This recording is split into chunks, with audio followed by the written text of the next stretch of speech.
Hello everyone, welcome to the second session of Decoding BCS Season 2. আমি সবাইকে ধন্যবাদ জানাচ্ছি যে আজকের সকালের একটা লম্বা সেশনের পরেও সবাই ঠিক সময় মতো জয়েন দিয়েছেন। অলরেডি নিয়মগুলো এবং সব ইনস্ট্রাকশন আমরা সকালেই বলে দিয়েছি একবার। তাও আমি জাস্ট এটাই বলে নিচ্ছি যে যখন আমাদের ক্লাস চলবে তখন প্লিজ সবাই মিউট করে রাখি। যদি কোনো কোয়েশ্চেন থাকে তাহলে আমরা জুমের চ্যাট বক্সে জানিয়ে দিই। ইমিডিয়েট যদি কোনো কিছু জানার থাকে তাহলে আমরা রেইজ হ্যান্ড অপশনটা দিই। আমি আর সময় নিব না, ভাইয়াকে ফ্লোর দিয়ে দিচ্ছি। সৌরভ ভাইয়া, please start, you can start now. Thank you very much. আশা করছি সবাই আমাকে শুনতে পাচ্ছেন এবং যে স্ক্রিন শেয়ারটা করেছি এই স্ক্রিন শেয়ারটা দেখতে পাচ্ছেন কিনা আমাকে একটু বলেন। জি ভাইয়া, দেখা যাচ্ছে। একটু মনে হয় টেকনিক্যাল প্রবলেম হচ্ছে, আমি আমার ভিডিওটা অন করতেছি কিন্তু আপনারা কি আমাকে কি দেখা যাচ্ছে? আহ, না ভাই, আপনার স্ক্রিনটা ব্ল্যাক হয়ে আছে কোনো হ্যাঁ, আমি কারণে। বুঝলাম না, আমি কয়েকবার ট্রাই করলাম, ইটস নট ওয়ার্কিং। আচ্ছা, সমস্যা নেই, টেকনিক্যাল প্রবলেম। ভিডিও অন, দেখি একটু পরে যদি হয়ে যায় তাহলে অন হয়ে গেল তো ভালো। তাও আমাকে দেখাটা আসলে খুব বেশি গুরুত্বপূর্ণ না। আমরা শুরু করে দেই, আশা করতেছি কিছুক্ষণের মধ্যে এটা ঠিক হয়ে যাবে। ওকে, সো প্রথম 2 ঘন্টার মতো তো আমরা বেশ একটা বড় সড়ো আলোচনা করলাম বিসিএস নিয়ে। মূলত মূল ফোকাসটা বিসিএস ছিল। এখন একটু অ্যাডভান্স আলোচনা করব, রিটেন নিয়ে একটু আলোচনা হবে, আর সাথে সাথে কয়েকটা ক্যাডার সার্ভিসের একটু ইনস অ্যান্ড আউটস সম্পর্কে আমরা জানবো।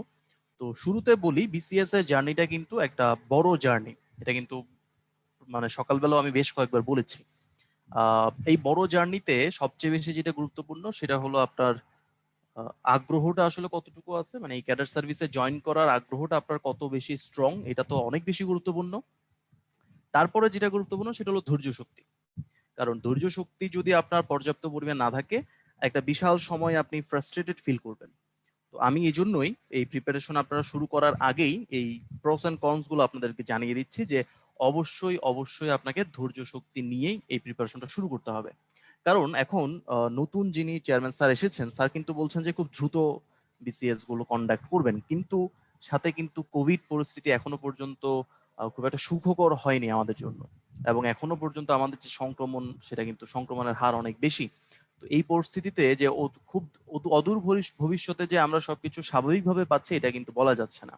তাই আপনাদের যে জেনারেশনটা, মানে এই যে 3-4 বছরের একটা বলতে গেলে ক্ষতি হচ্ছে, আপনাদের পড়াশোনাতে তো ক্ষতি হচ্ছে, চাকরির পরীক্ষা দিতে গেলেও তো সময় মতো দিতে পারবেন না হয়তোবা। তো এখন কিন্তু ধৈর্য শক্তির সবচেয়ে বড় পরীক্ষাটা আপনাদের দিতে হবে। ওকে, আর এই যে লম্বা সময়ের কথাটা বললাম, এই লম্বা সময়টা আসলে প্রিলির পর থেকে শুরু হয়। কারণ আপনি গ্রাজুয়েশন করার কিছুদিন পরে বা 1-2 মাসের মধ্যে একটা সার্কুলার অবশ্যই পেয়ে যাবেন। সার্কুলার পাওয়ার পর আপনার একটা আগ্রহ তৈরি হবে, মাত্র পড়াশোনা করে বের হইছেন, চাকরির জন্য মোটিভ আছে, আপনি প্রিলিটা মোটামুটি পড়ে ফেলতে পারবেন 3-4 মাস 5 মাস যাই লাগুক। পরবর্তীতে রিটেনের জন্য মানে প্রিলির রেজাল্ট দিতে দিতে প্রায় 2 মাসের বেশি সময় লাগে। 41-এরটা যারা জানেন, 41 কিন্তু অলমোস্ট 2.5 মাস বা 3 মাসের কাছাকাছি হয়ে যাচ্ছে, এখনো কিন্তু রেজাল্ট হয়নি। আর তার আগে যদি 38-এর কথা বলি, এটাও 2 মাস লেগেছে, 40ও 2 মাসের চেয়ে কিছু দিন বেশি লেগেছে। তো 2 মাস যদি প্রিলির রেজাল্ট দিয়ে চলে যায়, প্রিলির রেজাল্টের প্রায় 4 থেকে 5 মাস, কোনো কোনো ক্ষেত্রে 6 মাসও হতে পারে, এরপরে রিটেন পরীক্ষা হবে। রিটেনের রেজাল্ট দিতে দিতে এখন যেহেতু নতুন নীতি আছে যে ডাবল পরীক্ষক দ্বারা খাতা মূল্যায়ন করা হবে, এবং দুইজনের নাম্বারের মধ্যে যদি 10%-এর বেশি একটা হেরফের থাকে বা 10%-এর বেশি পরিবর্তন থাকে, তখন এটা তৃতীয় পরীক্ষক দ্বারা আবার মূল্যায়ন করা হবে। সো এই সময়টা কোনোভাবে 8-9 মাসের কমে হবে না।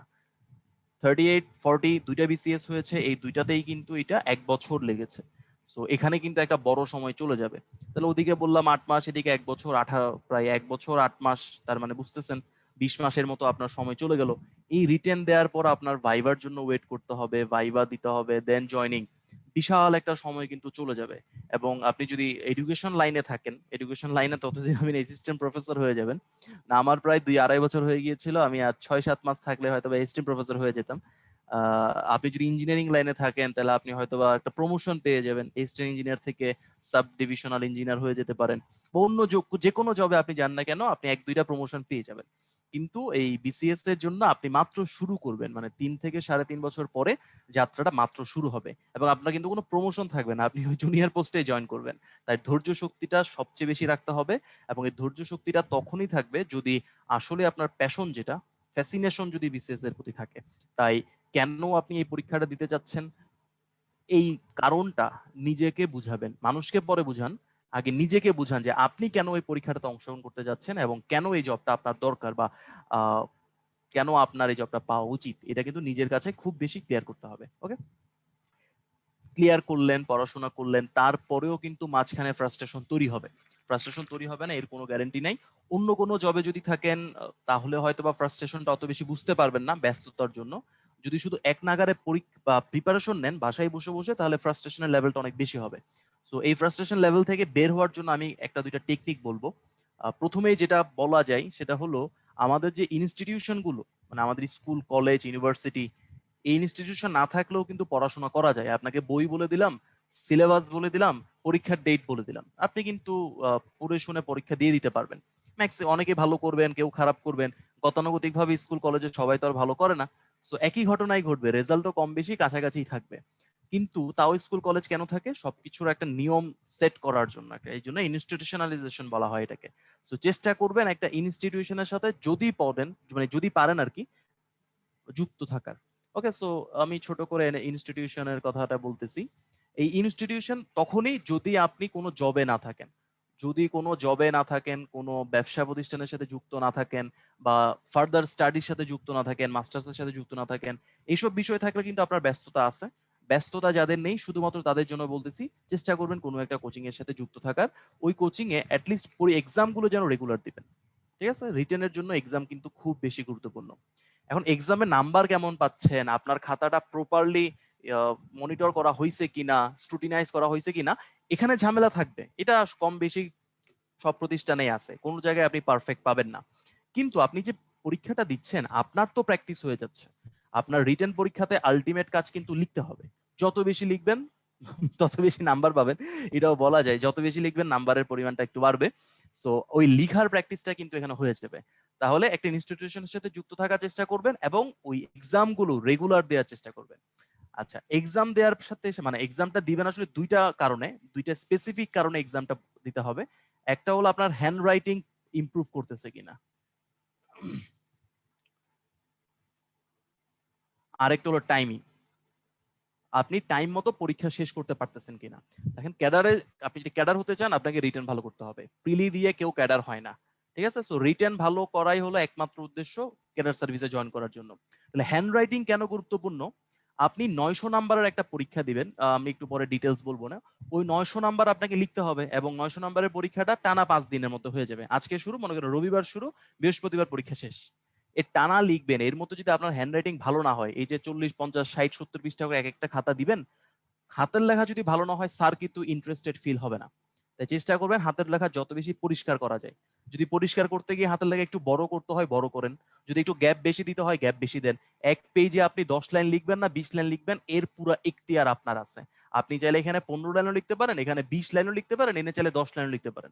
পরীক্ষায় কিন্তু বলা থাকবে না যে 10 লাইন লিখবেন না 20 লাইন লিখবেন। আপনার হাতের লেখা পরিষ্কারভাবে স্যারকে বুঝাতে হবে। এর জন্য আপনার যত পৃষ্ঠা লেখা লাগে, এক পেজে যত লাইন লেখা লাগে আপনি লিখবেন। কাটা যদি হয়, ছোটকালের রুলস একটানে কেটে দিবেন যেন অসুন্দর না হয়। এটা হলো একটা সবচেয়ে গুরুত্বপূর্ণ প্রশ্ন। আচ্ছা, দেন হলো টাইমিং। রিটেন পরীক্ষার 900 নম্বরের পরীক্ষা, কোনো কোনো পরীক্ষা 4 ঘন্টা ধরে হবে। 4 ঘন্টা পরীক্ষা তো খুব কম মানুষই আমরা দিছি এর আগে, আমি তো এর আগে কখনো দেই নাই। তো তাও কিন্তু এখানে সময় পাওয়া যায় না। 4 ঘন্টার পরীক্ষার পরেও আপনার মনে হবে যে আরো যদি আধা ঘন্টা 1 ঘন্টা থাকতো ভালো হতো। সো 4-5 ঘন্টার পরীক্ষার জন্য আপনি মানসিকভাবে প্রস্তুত হয়ে যাবেন। তো এই বিশাল টাইমিংটা আপনাকে ম্যাচ করতে হবে যে কোন প্রশ্নের জন্য কত নাম্বার, কোন সাবজেক্টে, মানে সাবজেক্ট ওয়াইজও কিছু কোশ্চেন নাম্বার চেঞ্জ হবে। সাবজেক্ট ওয়াইজ আমি এটা বলে দিব আজকে। তো এই টাইমিংটা খুব গুরুত্বপূর্ণ, কারণ প্রপার টাইমে যদি শেষ না করেন, এমনও হতে পারে আপনি সব পরীক্ষা ভালো দিচ্ছেন, শুধু রচনাটা ভালো লিখতে পারেন নাই। এখন এক একটা রচনার নাম্বার হলো 50, কারণ আপনি একটা রচনা খারাপ করছেন আর আপনার কাছে 50 চলে গেছে। So it's very dangerous. Okay, এই জিনিসটা একটু মাথায় রাখবেন। আচ্ছা, এখন তারপরে মনে করেন রিটার্ন দিলেন, ভাইভা দিলেন, ক্যাডার সার্ভিসে জয়েন করলেন। তো আমি শুরুতেই কিন্তু একটা পোল নিয়েছিলাম যে আসলে ক্যাডার সার্ভিসের মধ্যে আপনাদের ফার্স্ট চয়েস কি। তো পোল অনুযায়ী আমি আজকে রিটেনের শুরু করার আগে আর কি 3টা সার্ভিস নিয়ে একটু আলোচনা করব। একটা হলো বিসিএস ফরেন অ্যাফেয়ার্স, এফএ লিখলাম। এটা হলো অ্যাডমিনিস্ট্রেশন, ছোট করে অ্যাডমিন লিখলাম। আর 3টা হলো পুলিশ সার্ভিস, বা শুধু পুলিশ লিখলাম। আচ্ছা, যখন ভাইবা টাইবা দিবেন তখন কিন্তু অ্যাডমিন, এফএ, পুলিশ এভাবে বলবেন না।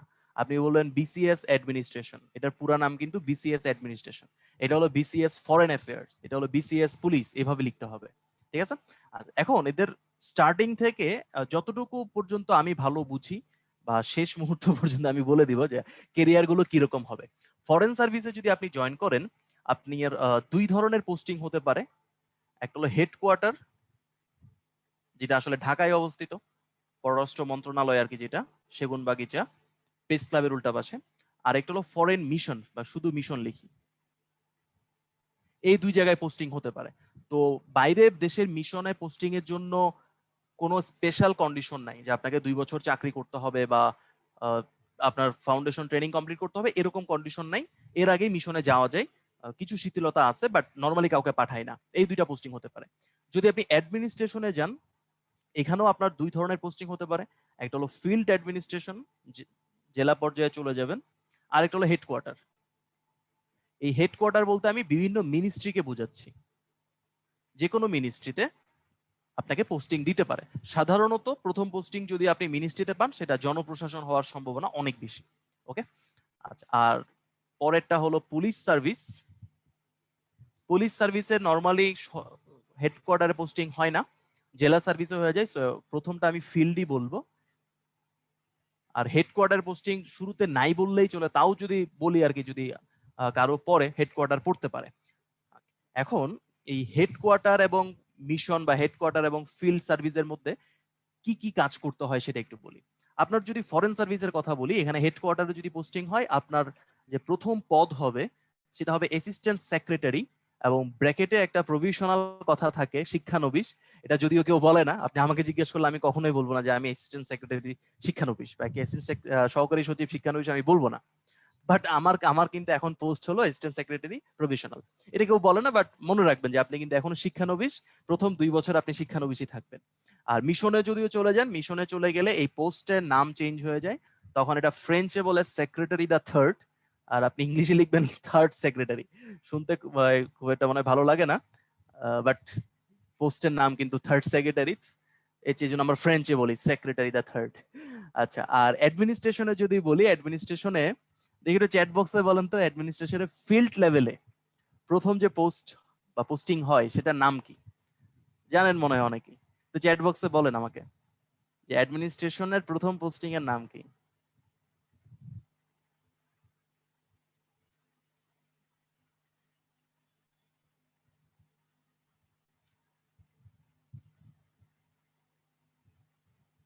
ওকে, আমি যে উত্তরগুলো পাচ্ছি আপনাদের সাথে বলি। একজন বলছে এক্সিকিউটিভ ম্যাজিস্ট্রেট, একজন বলছে ইউএনও, একজন বলছে সহকারী সচিব, বিভাগীয় কমিশনার আন্ডারে, অ্যাসিস্ট্যান্ট ম্যাজিস্ট্রেট, ভূমি কমিশনার, এসি ল্যান্ড। দেখছেন অনেকগুলো, অনেকজন অনেক কিছু বলতেছেন। চলেন আমরা একটু ক্লিয়ার করি যে আসলে কি বলে।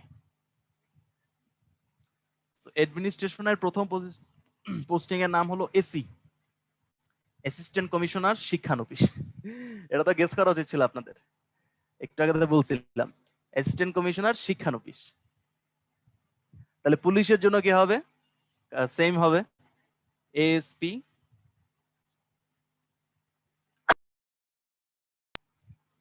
এএসপি শিক্ষানবিশ।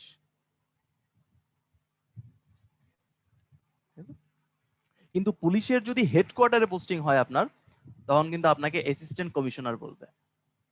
সো এখানে কিন্তু একটা কনফিউশন আছে, এটা অনেকেই জানেন না। অ্যাসিস্ট্যান্ট কমিশনার হয়ে যাবে। যেমন মেট্রোপলিটনের জন্য তো আপনারা জানেন যে প্রধান যিনি, তাকে আমরা কমিশনার বলি, কমিশনার অফ পুলিশ। তো সে একইভাবে আপনার যদি এএসপি লেভেলের পোস্টিং হয়, তখন আর এএসপি বলবে না, এএসপি হলো ফিল্ড লেভেলের একটা পোস্টিং। ঢাকায় বা মেট্রোপলিটনে যদি বলি আর কি, সেই ক্ষেত্রে পোস্টিং এর নাম হয়ে যাবে অ্যাসিস্ট্যান্ট কমিশনার। ওকে, এখন আপনার যদি ট্যাক্সে হয় তখন আপনি অ্যাসিস্ট্যান্ট কমিশনার, আপনার যদি ভ্যাটে হয় তখন আপনি অ্যাসিস্ট্যান্ট কমিশনার। তো অ্যাসিস্ট্যান্ট কমিশনারটা সব ধরনের ক্যাডারেই হবে। আচ্ছা, আর এই অ্যাডমিনিস্ট্রেশনের জন্য যদি আপনার হেডকোয়ার্টারে পোস্টিং হয়, তখন সেটা হয়ে যাবে অ্যাসিস্ট্যান্ট সেক্রেটারি। তাহলে অ্যাসিস্ট্যান্ট সেক্রেটারি পোস্টটা শুধু ফরেনের বা অ্যাডমিনের না, অ্যাসিস্ট্যান্ট সেক্রেটারি হলো মন্ত্রণালয়ের একটা পোস্ট। ঠিক আছে, এটা মাথায় রাখবে যে অ্যাসিস্ট্যান্ট সেক্রেটারি আমরা মন্ত্রণালয়ের নবম গ্রেডে যারা থাকবে তাদেরকে আমরা বলবো সহকারী সচিব। এটা দুই ভাবে হতে পারে, একটা হলো প্রমোশন বেসড হতে পারে, অথবা সরাসরি নিয়োগ যেটা বিসিএস এর মাধ্যমে, এই দুই ভাবে হতে পারে। আর পুলিশের ক্ষেত্রে তো বলে দিলাম এএসপি। এরপরে আপনি প্রমোশন পাবেন। অ্যাসিস্ট্যান্ট সেক্রেটারি পোস্ট থেকে যদি আপনি প্রমোশন পান 5 বছর পরে, তখন বলা হবে সাস, মানে সিনিয়র অ্যাসিস্ট্যান্ট সেক্রেটারি। তাহলে এই এসটাও কি সাস হয়ে যাবে, বুঝতেই পারতেছেন। আর এই যে অ্যাসিস্ট্যান্ট কমিশনার যেটা আছে, তাহলে এটা কি হবে, সাক এসএসসি। এখানে একটু চেঞ্জ হয়ে যায়। এই অ্যাসিস্ট্যান্ট কমিশনারটা মাঝখানে একটা পোস্টিং হয় যেটা হলো ল্যান্ড, এটা কিন্তু কোনো প্রমোশন না। এসি ল্যান্ড যেটা বলা হয় এটা কিন্তু কোনো প্রমোশন না, এটা জানতে হবে, আস্তে আস্তে ভালো মতো বুঝবেন। অ্যাসিস্ট্যান্ট কমিশনার ল্যান্ড আর অ্যাসিস্ট্যান্ট কমিশনার শিক্ষানবিশ, ওরা একই পোস্টিং, একই গ্রেড, সবকিছু সেম। শিক্ষানবিশ যতদিন থাকবে ততদিন উনি ল্যান্ড হতে পারবেন না। ল্যান্ড হয়েছেন মানে ওনার জব কনফার্মেশন হয়ে গেছে এবং ওনার বিভাগীয় পরীক্ষায় উনি পাশ করছেন, ওনার এসিআর এর রিপোর্ট ভালো, এই সব কিছু ভালো হওয়ার পর 2 বছর পরে, 2.5 বছরের মতো লাগে আসলে, অ্যাসিস্ট্যান্ট কমিশনার ল্যান্ড উনি হয়ে যাবেন। তাহলে অ্যাসিস্ট্যান্ট কমিশনার ল্যান্ড আসলে একই পোস্টিং। তাহলে ওনার যদি প্রমোশন হয়, আবারও বলি প্রমোশন যদি হয়, তখন ওনাকে বলা হবে ADC, additional deputy commissioner. DC মানে নামটার সাথে আপনারা সবাই পরিচিত, উনার চেয়ে জুনিয়র, দ্যাট ইজ এডিসি। এটা হলো গ্রেড 6 এ চলে যাবে, সিনিয়র অ্যাসিস্ট্যান্ট সেক্রেটারিও গ্রেড 6, এডিসিও গ্রেড 6। ঠিক আছে। আচ্ছা, এবার আসেন এএসপি। আচ্ছা, হেডকোয়ার্টার তো বলে দিলাম, হেডকোয়ার্টারে থাকলে তো সিনিয়র অ্যাসিস্ট্যান্ট সেক্রেটারি, এতে কোনো পরিবর্তন নাই। এবার যদি পুলিশের ক্ষেত্রে বলি, উনাকে বলা হবে এডিশনাল এসপি, এডিশনাল এসপি। এখন একটা কনফিউশন তৈরি হয়, কারণ পুলিশের মাঝখানে একটা সুডো পোস্ট আছে, একটা সুডো পোস্ট আছে যেটাকে বলা হয় সিনিয়র এসপি। তো সিনিয়র এসপি এই পোস্টটা আগে ছিল, এখন আর ব্যবহার করা হয় না। কিন্তু মানে ব্যবহার করা না হলেও যখন 2 বছর হয়ে যায় এবং 2 বছর পরে যখন বিভাগীয় পরীক্ষা হয়ে যায়, সারদার ট্রেনিং হয়ে যায়, ফাউন্ডেশন ট্রেনিং কোর্স যেটা সেটাও কমপ্লিট হয়ে যায়, তখন ওদের একটা পরিবর্তন হয়। নর্মালি এএসপি হিসেবে জয়েন করলে ওরা 2টা পিপ পায়, এরকম 2টা পিপ ওরা কাঁধে পড়তে পারে। আর যখন সিনিয়র এসপি হয় তখন আরেকটা পিপ লাগানো হয় এখানে, বুঝতে পারছেন? এই হলো একটা পার্থক্য। তো এই পার্থক্যগুলো আস্তে আস্তে বুঝতে পারবেন, যখন সার্ভিসে চলে আসবেন তখন তো ডিটেলস বুঝতে পারবেন। আর যদি হেডকোয়ার্টার থাকে তখন ডিএসসি। ওকে, এই হলো মোটামুটি শুরুর দিকের পোস্টিং। তারপরে পরবর্তী পোস্টিং যেটুক পর্যন্ত মোটামুটি সবারই মনোযোগ থাকে আর কি, সিনিয়র অ্যাসিস্ট্যান্ট সেক্রেটারি, উনি হয়ে যাবেন ডিরেক্টর। মন্ত্রণালয় যদি হয় আসলে ডিরেক্টরই হয়ে যায়, বাট কিছু আমাদের ফরেন মিনিস্ট্রি ছাড়া বাকি মন্ত্রণালয়ে একটা পোস্ট আছে যেটাকে বলা হয় ডিএস। এই ডিএসটা আসলে সরাসরি কোনো ক্যাডার সার্ভিস থেকে আসে না, এই ডিএসটা আবার আলাদা একটা নিয়োগ। আবারও বলি, ডেপুটি সেক্রেটারি যেটা, উপসচিব যেটা, এটা কিন্তু নতুন একটা নিয়োগ। এই নিয়োগে কেউ পরীক্ষা দেয় না, শুধু আবেদন করতে হয়। অর্থাৎ আপনি পুলিশ থেকেও ডিএস হতে পারবেন, অ্যাডমিন থেকে তো হওয়া যায় অবশ্যই, 75% চান্স, এটা সবাই জানেন। ফরেন অ্যাফেয়ার্স থেকে ডিএস হতে পারবেন, তারপর ট্যাক্স থেকে ডিএস হতে পারবেন, অডিট থেকে হতে পারবেন, কাস্টমস থেকে হতে পারবেন, ফ্যামিলি প্ল্যানিং থেকে ডিএস হতে পারবেন, এডুকেশন ক্যাডার থেকে ডিএস হতে পারবেন, ইঞ্জিনিয়ারিং যে ক্যাডারগুলো সার্ভিসগুলো আছে সেখান থেকে ডিএস হতে পারবেন, ডক্টর থেকে আপনি যতগুলো ক্যাডার সার্ভিস আছে সবগুলো ক্যাডার সার্ভিস থেকে কিন্তু আপনি ডিএস পোস্টে আসতে পারবেন। এই জন্য এটাকে বলা হয় ডিএস পুল। এটা ডিফারেন্ট, মানে 10 বছর চাকরি করার পরে যখন সবারই আসলে গ্রেড 5 পদমর্যাদায় চলে যায়, তারপর ওরা অ্যাপ্লাই করে গভর্নমেন্টের কাছে যে আমি ডিএস পুলে যেতে চাই। নর্মালি এটার জন্য কোটা আছে একটা, 75% হলো বিসিএস অ্যাডমিনিস্ট্রেশনের জন্য আর 25% হলো বাকি সকল ক্যাডারের জন্য।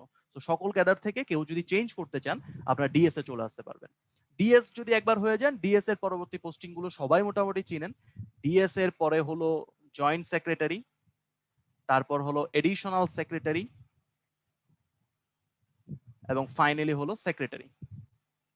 এই সেক্রেটারি আমি ফাইনাল বললেও এই সেক্রেটারির উপরেও 2টা পোস্ট আছে, একটা হলো সিনিয়র সেক্রেটারি। তো সিনিয়র সেক্রেটারি এবং সেক্রেটারি দুইটাই আসলে গ্রেড 1, দুইটার মধ্যে কোনো পার্থক্য নাই। পার্থক্য হলো একটাই, যে উনি সিনিয়র, এটাই কিন্তু পার্থক্য, আর কোনো পার্থক্য নাই। আচ্ছা, এইবার যদি আমি বলি যে আমরা যে বিসিএস সার্ভিসে যেতে যাচ্ছি, ক্যাডার সার্ভিসে যেতে যাচ্ছি, ক্যাডার সার্ভিসের সবচেয়ে বড় পোস্টিং কোথায় যেতে পারি, এটা শুধু ক্যাডার সার্ভিস না, এটা চাকরি করে সর্বোচ্চ যে পোস্টিংটা যাওয়া যায় সেটার কথাই বলতেছি আর কি। এটা কি কেউ জানেন যে ক্যাডার সার্ভিসে চাকরি করে বা বাংলাদেশে চাকরি করে সর্বোচ্চ যে পোস্টিংটা পাওয়া যায় সেটার নাম কি? যদি জানা থাকে চ্যাট বক্সে বলতে পারেন। একজন বলছেন সচিব, না সচিব না, সচিব তো অনেকেই হতে পারে। আমাদের এখন প্রায় 84 জন না 85 জন সচিব আছেন। গুড গুড, এখন অনেকেই সঠিক উত্তর দিয়ে দিচ্ছেন, সেটা হলো মন্ত্রী পরিষদ সচিব। সর্বোচ্চ যেটা সেটা হলো ক্যাবিনেট সেক্রেটারি। ক্যাবিনেট সেক্রেটারি হলো আপনি ক্যাডার সার্ভিসে জব করে বা বাংলাদেশে চাকরি করে সর্বোচ্চ যে পোস্টিংটা পেতে পারেন সেটা ক্যাবিনেট সেক্রেটারি, এর উপরে কোনো পোস্টিং আপনার হবে না। মন্ত্রী যদি বলেন, উপমন্ত্রী বলেন, সেগুলো তো আসলে চাকরি করে হয় নাই, নির্বাচিত মেম্বার অফ দ্য পার্লামেন্ট হয়, অথবা টেকনোক্রেট স্পেশাল কেস, ওগুলো আমরা এখানে ক্যালকুলেট করতেছি না। এই ক্যাবিনেট সেক্রেটারির পদমর্যাদা কিন্তু আরেকজন আছেন, উনাকে বলা হয় পিএস টু গভর্নমেন্ট বা পিএস টু প্রাইম মিনিস্টার বলতে পারেন, পিএস টু গভর্নমেন্ট একই, প্রাইম মিনিস্টারই আসলে গভর্নমেন্ট এখানে, ঠিক আছে? সো পিএস টু গভর্নমেন্ট, মুখ্য সচিব, এই কথাটা শুনছেন আপনারা, মুখ্য সচিব, প্রধানমন্ত্রীর মুখ্য সচিব, এই হলো মোটামুটি সর্বোচ্চ পদমর্যাদা। আর সর্বশেষ মুখ্য সচিব স্যার যিনি ছিলেন শফিউল স্যার, শফিউল স্যার বর্তমানে একটা পোস্ট হোল্ড করতেছেন, সেটাকে হলো সিইও অফ ওয়ার্ল্ড ব্যাংক।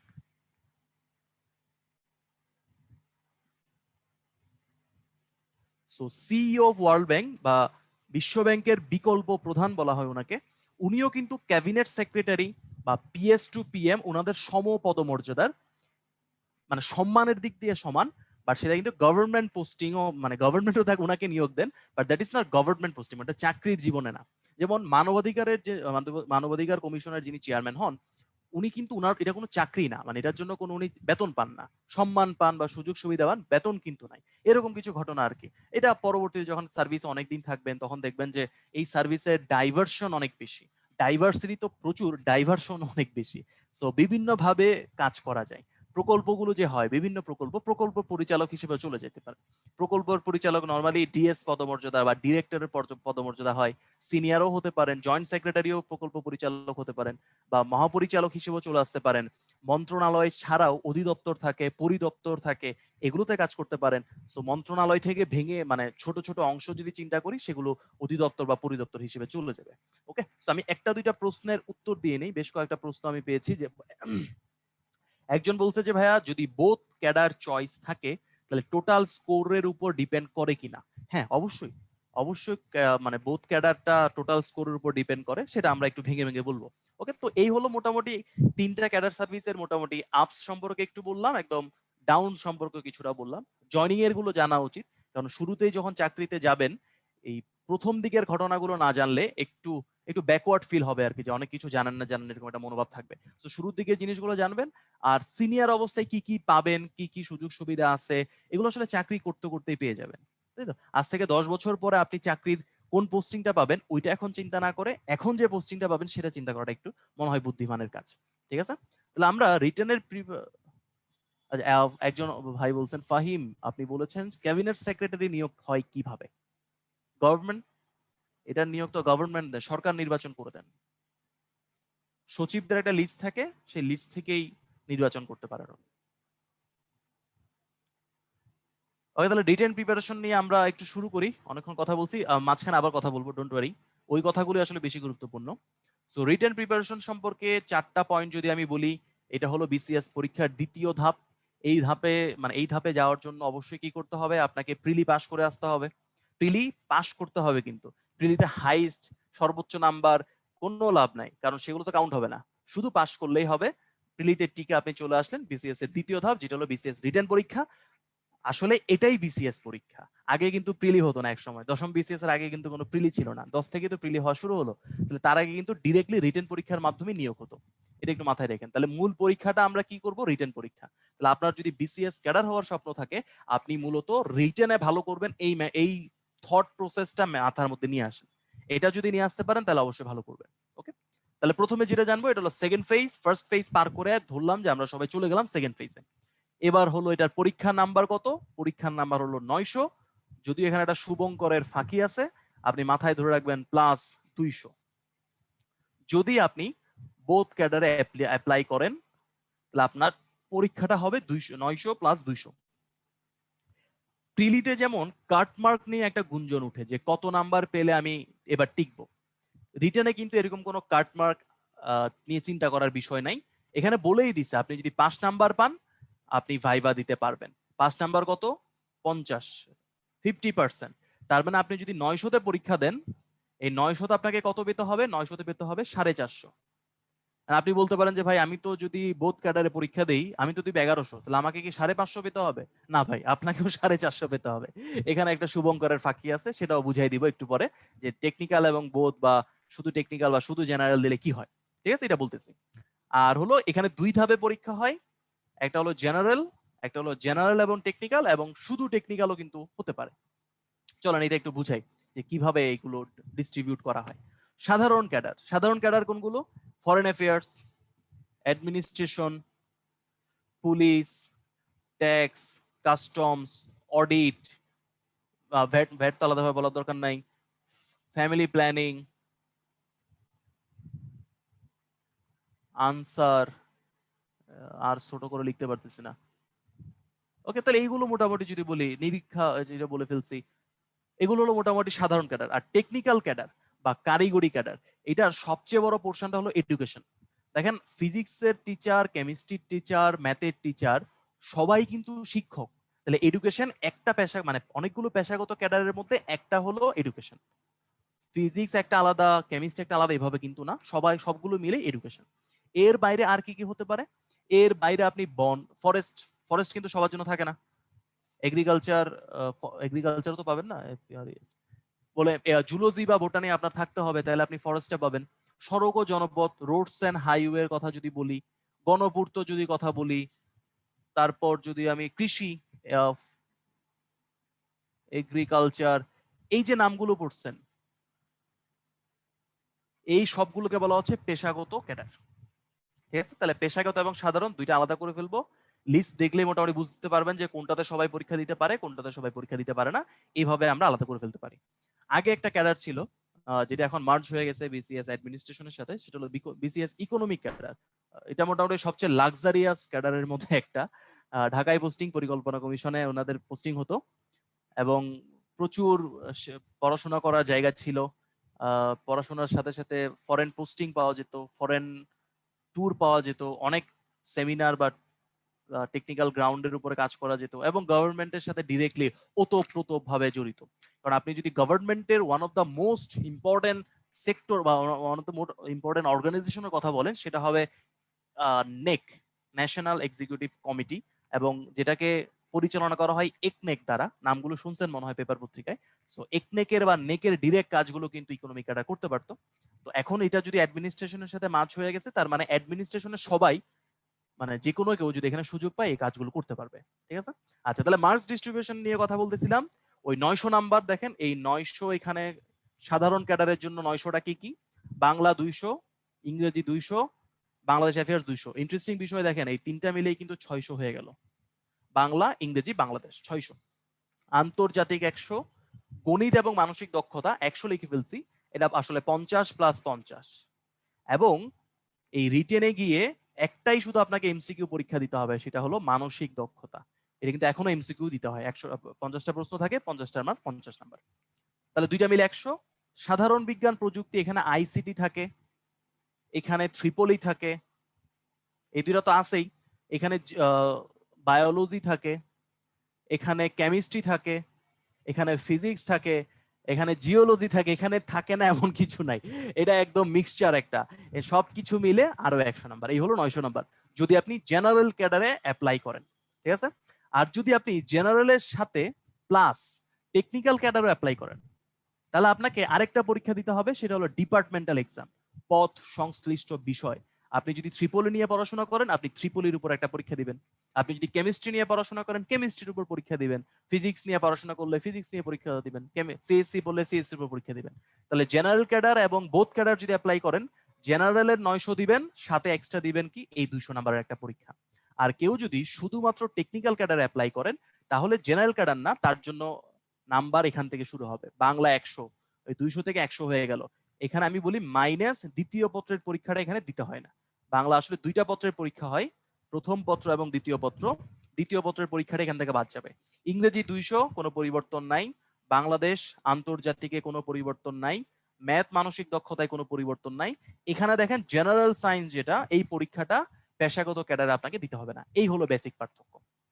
ঠিক আছে, আচ্ছা, এখন বলি ওই যে 450 নাম্বারের যে 450 নাম্বারের যে একটা কাট মার্কস বলছিলাম, 450 তো কাট মার্ক ফিক্সড। তাহলে এটা হিসাব হবে কিভাবে? যদি আমি জেনারেল ক্যাডারের জন্য বলি, জেনারেল ক্যাডারের জন্য এই 450 পেতে হবে আউট অফ 900, 900-র মধ্যে জেনারেল যে পরীক্ষাগুলো হয়। যদি টেকনিক্যাল ক্যাডারের কথা বলেন তাহলে আপনাকে 450 পেতে হবে, এটাও 900 টেকনিক্যালের সাবজেক্ট গুলো। এবার যদি আমি বলি বোথের, তাহলে বোথ কিভাবে হবে? দুইটাই কিভাবে হবে? দুইটাই হলে আপনাকে 2 বার 450 পেতে হবে, 2 বার 450। একটু হিসাবটা বলি, প্রথম যে 450টা পাবেন, এই 450 ওরা হিসাব করবে কি? বাংলা হিসাব করবে, ইংরেজি, Bangladesh affairs plus international affairs plus science plus math এবং মেন্টাল এবিলিটি, এই সবগুলো মিলে যদি আপনি 450 পান তাহলে কি হবে? আপনার জেনারেল ক্যাডারের জন্য আপনাকে নমিনেশন দিবে, মানে জেনারেল ক্যাডারে আপনি পাস করছেন। এবার টেকনিক্যালের জন্য পাস করতে কি হবে? টেকনিক্যালের জন্য ওরা এই যে সায়েন্স এবং আইসিটি নাম্বারটা ডিলিট করে দিবে, বাংলা থেকে 100 ডিলিট করে দিবে। কেন? কারণ দ্বিতীয় পত্রের নাম্বারটা আর অ্যাড হবে না। এই যে 200 ডিলিট করলাম না, সায়েন্স বাদ দিয়ে দিলাম, আর এখানে বাংলা থেকে 100 নাম্বার বা বাংলা সেকেন্ড পেপারের নাম্বারটা ডিলিট করে দিলাম। এর পরিবর্তে বাকিগুলোর সাথে যোগ করতে হবে টেকনিক্যাল পোস্ট বা টেকনিক্যাল ক্যাডার, যেটা টেকনিক্যাল সাবজেক্ট, ওই টেকনিক্যাল সাবজেক্টের নাম্বারটা যোগ করবে।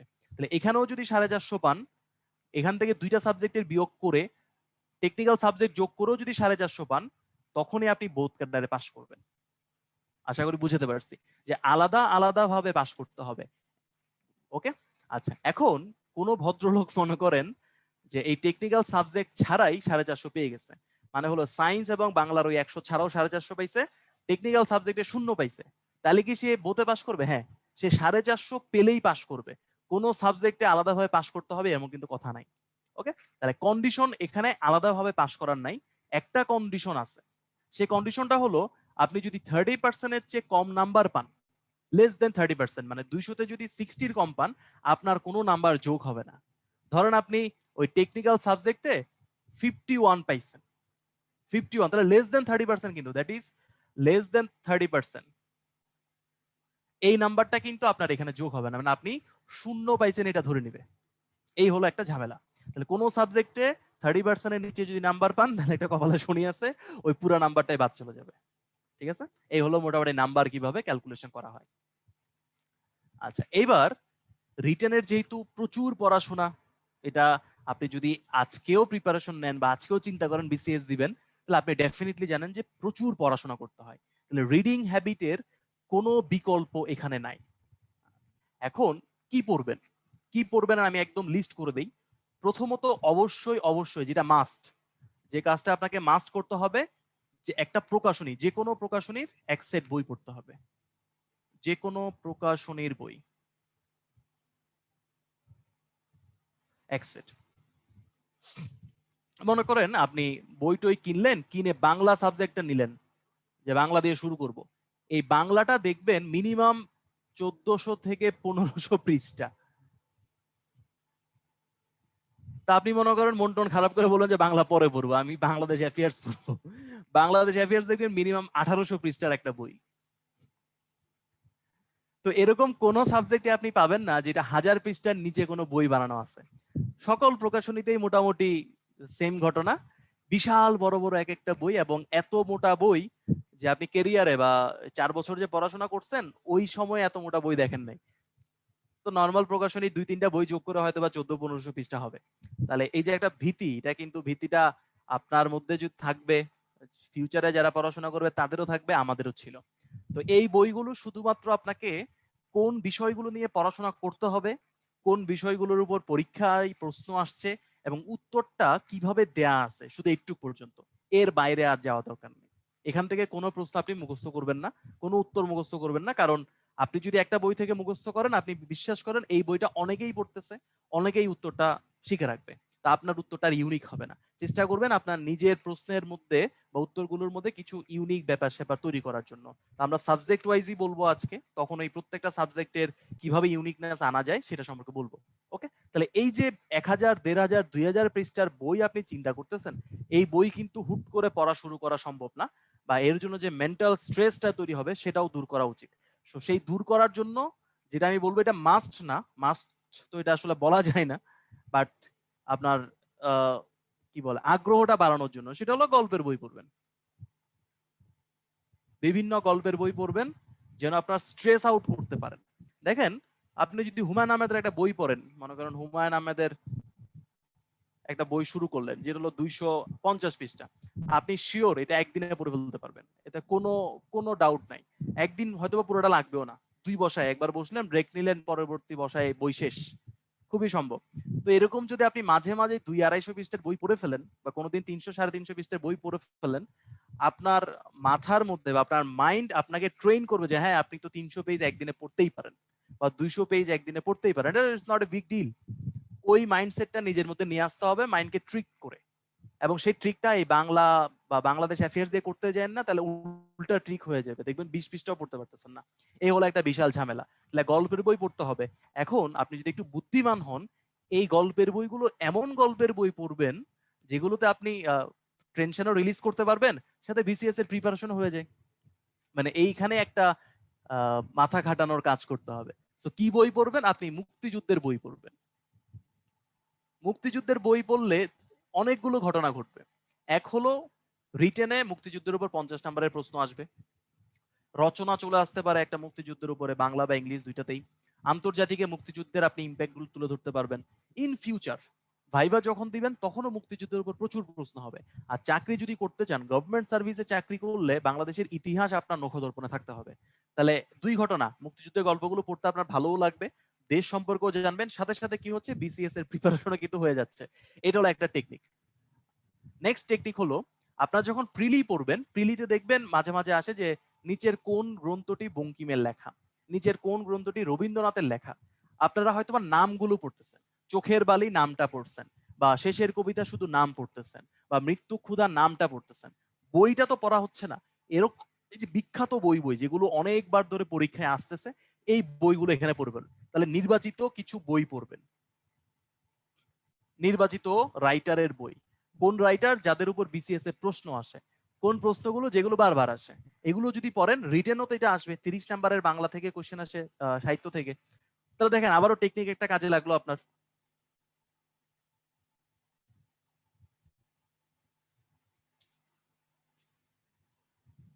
ঠিক আছে, যেটা বলতেছিলাম যে আবারও টেকনিক কাজে লাগলো, যে আপনার পড়াশোনাও হচ্ছে, সাথে মাইন্ড রিফ্রেশও হচ্ছে, এবং বিসিএস এর প্রিপারেশন হয়ে যাচ্ছে। এর সাথে সাথে কি পড়বেন? 2টা রিডিং হ্যাবিট চেষ্টা করবেন একটু বানানো। একটা হলো news paper, news paper regular পড়তে হবে। প্লাস যদি কোনো জার্নাল পড়তে পারেন খুবই বেস্ট। সো এই নিউজ পেপার নিয়ে আমি একটা পেজ নেই,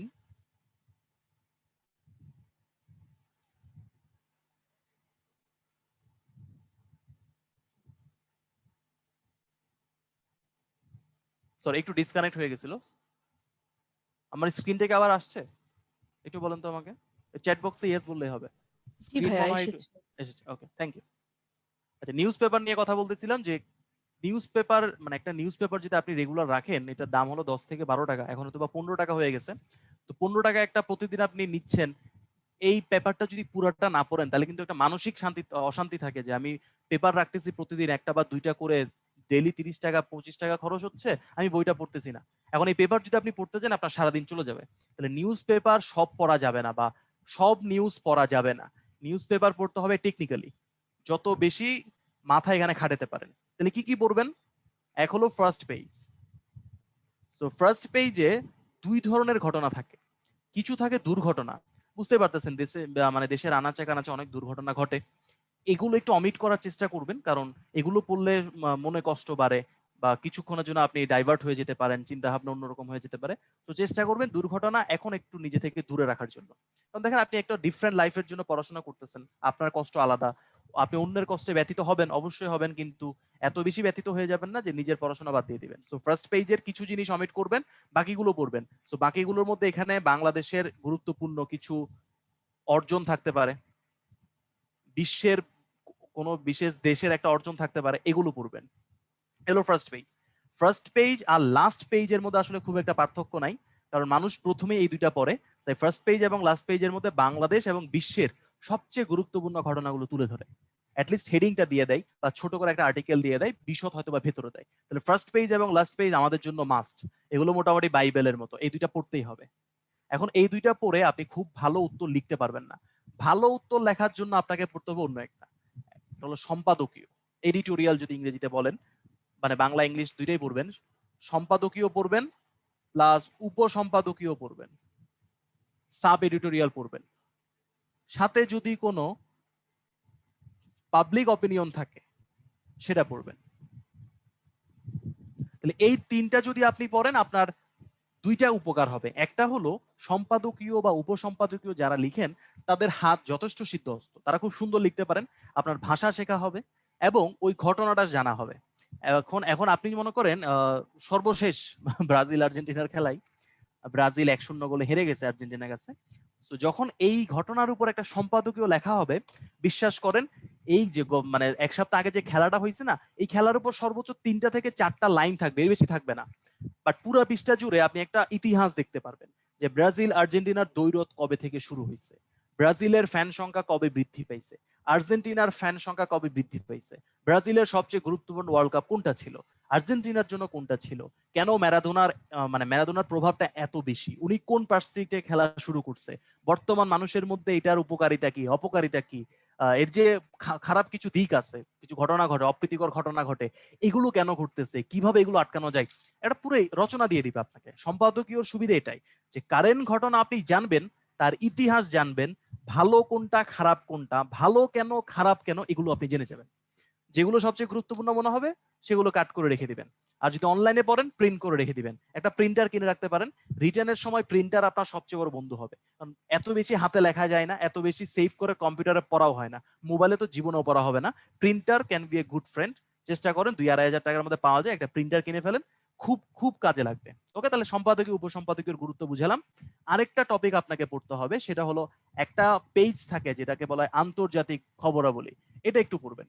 এটা সবসময় কাজে লাগবে না, বাট মাঝে মাঝে এখানে খুব সুন্দর সুন্দর আর্টিকেল পাবেন, কোনো দেশের উত্থান পতন দেখাবে, কোনো সরকারের উত্থান পতন দেখাবে, বা কোনো প্রেসিডেন্ট বা প্রাইম মিনিস্টারের ঘটনাবলী দেখাবে, এটা পড়তে পারেন। আর মাঝে মাঝে অর্থনীতির একটা পাতা, মানে অর্থনীতির পাতা তো সবসময় থাকে, এটা সবসময় পড়া লাগে না আর কি। যখন বাজেট হয়, যখন এমটিবিএফ বা মিড টার্ম বাজেট হয়, সম্পূরক বাজেট হয়, বা যখন কোনো বিল পেশ করা হয়, তখন অর্থনীতির একটু পড়বেন। বা বাংলাদেশ ব্যাংক যদি কোনো স্পেশাল সার্কুলার দেয়, পরিপত্র দেয়, ওগুলো একটু পড়ে দেখবেন। তাহলে এই হলো একটা সংবাদপত্রের কয়টা পেজ আপনাকে পড়তে হবে। ঠিক আছে, আশা করি সবগুলো পেজ সম্পর্কে আমরা বলছি, এবং সব মিলিয়ে 5-6 পৃষ্ঠার বেশি কিন্তু না। একটা সংবাদপত্র 20 থেকে 22 পৃষ্ঠা হয়, কিছু কিছু ক্ষেত্রে যদি নকশা টকশা থাকে আরো বেশি হয়ে যায়, বাট আপনাকে পড়তে হবে 5 থেকে 6 পেজ। ওকে, একটা প্রশ্নের উত্তর দিয়ে দেই। একজন বলছেন যে ভাইয়া, ইংলিশ নিউজ পেপার আর বাংলা নিউজ পেপার, চেষ্টা করবেন দুইটাই পড়ার। বাংলাটা তো ডেফিনেটলি পড়বেন, মাঝে মাঝে ইংলিশটাও পড়ার চেষ্টা করবেন।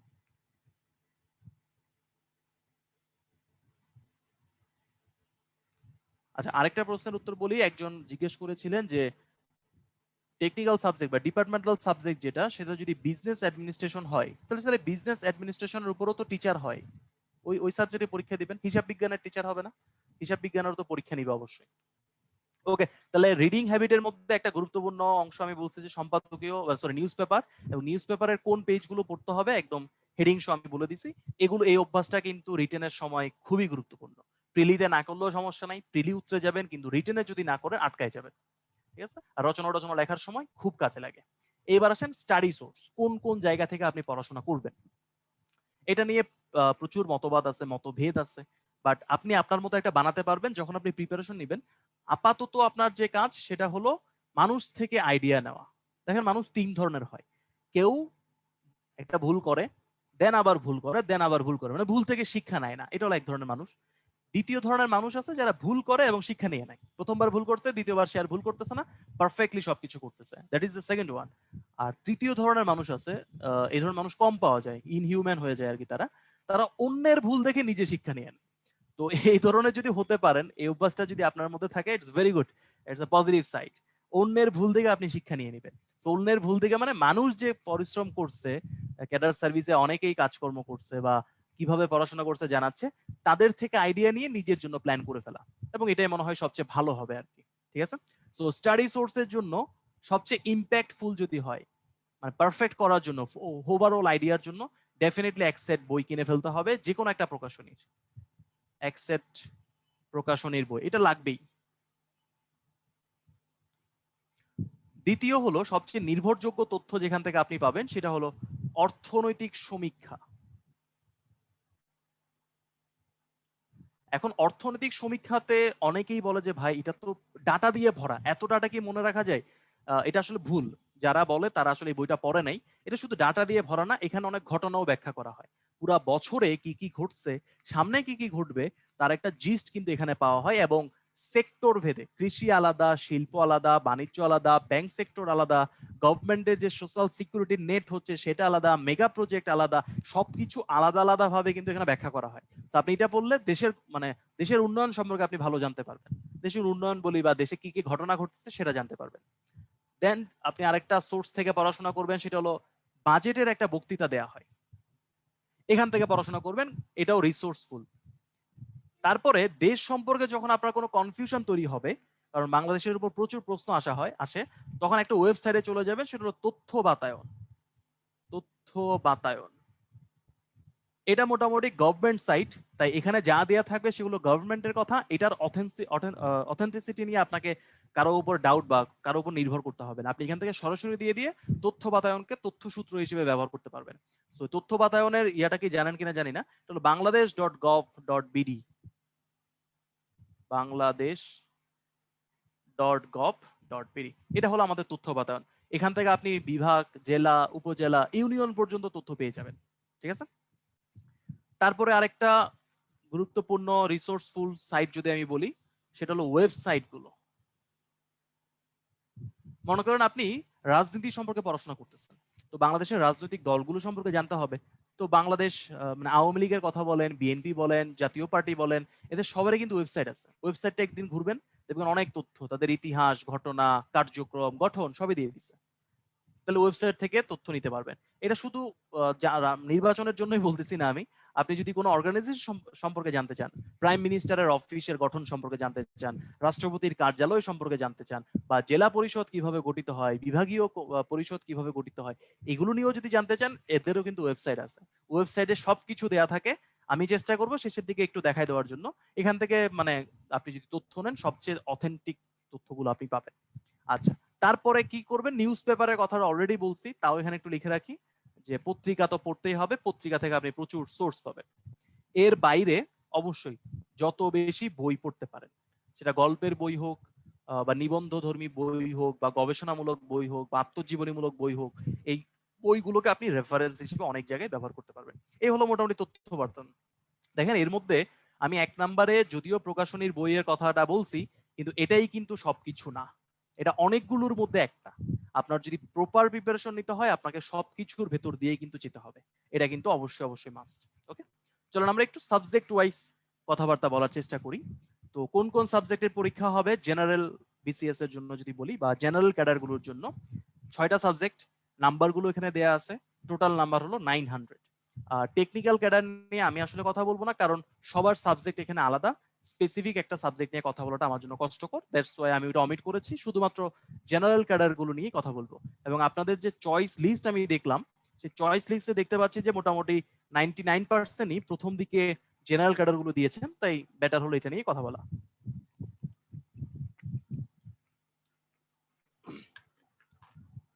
সো যখন রিটেনের প্রিপারেশনের কথা চিন্তা করবেন, টোটাল নাম্বার 900, এটা যেমন গুরুত্বপূর্ণ যে টোটাল হলো 900, কিন্তু এই যে বাংলা, ইংলিশ এবং বাংলাদেশ একবার অলরেডি দেখাইছিলাম, এটা এই ট্রাইও মিলেই কিন্তু 600 হয়ে গেছে। 900-র মধ্যে 600 নাম্বার শুধুমাত্র এই 3টা সাবজেক্টে। তার মানে গুরুত্ব কিন্তু অনেক বেশি। এটা কিন্তু অবশ্যই মাথায় রাখবেন। তারপরে আন্তর্জাতিক আছে, ম্যাথ এবং মেন্টাল এবিলিটি। এটা প্রিলির প্রিপারেশন যতটুকু থাকে ওই দিয়েই কাজ হয়ে যাবে। সো এটা আলাদাভাবে পড়ার দরকার হবে না। প্রিলিতে যেটা পড়ছেন একটু ভালো মতো পড়লেই প্রিলির প্রিপারেশন দিয়ে আপনি একটু উতরে যাবেন। জেনারেল সায়েন্স এবং টেকনোলজি, যাদের এইচএসসি এসএসসি বিজ্ঞানের উপর ছিল তাদের জন্য এটা প্রবলেম হবে না, কিন্তু যারা নন ব্যাকগ্রাউন্ড সায়েন্স তাদের জন্য হয়তো একটু সমস্যা হবে, কারণ এখানে আইসিটি এবং ত্রিপলি এখান থেকে 40 নাম্বারের প্রশ্ন হয়। তো এই প্রশ্নগুলো যারা নন সায়েন্স ব্যাকগ্রাউন্ড তাদের জন্য আনসার করা একটু কষ্টসাধ্য, তো তারা এই জায়গায় একটু ফোকাস করবেন। সাবজেক্ট যখন আসবে আমি আরো একটু বলবো। তাহলে মূল থাকলো কি, এখানে 600 প্লাস ইন্টারন্যাশনাল একটু ভালো করা। তো আমরা টপিক ধরে ধরে চেষ্টা করব আপনাদেরকে একদম সলিড প্রিপারেশন নেওয়ার টেকনিক যেটা সেটা জানানোর জন্য। বাংলা দিয়েই শুরু করি। বাংলার প্রথম পত্র, দ্বিতীয় পত্র, প্রথম এবং দ্বিতীয় পত্র এটা হলো জেনারেল ক্যাডারের জন্য, আর শুধু প্রথম পত্র কার জন্য? টেকনিক্যাল ক্যাডারের জন্য। টেকনিক্যাল ক্যাডারের জন্য শুধু পরীক্ষা দিতে হবে প্রথম পত্রের উপর, আর দুইটার উপরই পরীক্ষা দিতে হবে জেনারেল ক্যাডারে যারা আছেন। এবার একটু ভাগ করি। প্রথম পত্রের মধ্যে ব্যাকরণ থাকবে, ভাব সম্প্রসারণ, সারমর্ম, সাহিত্যের কিছু প্রশ্ন।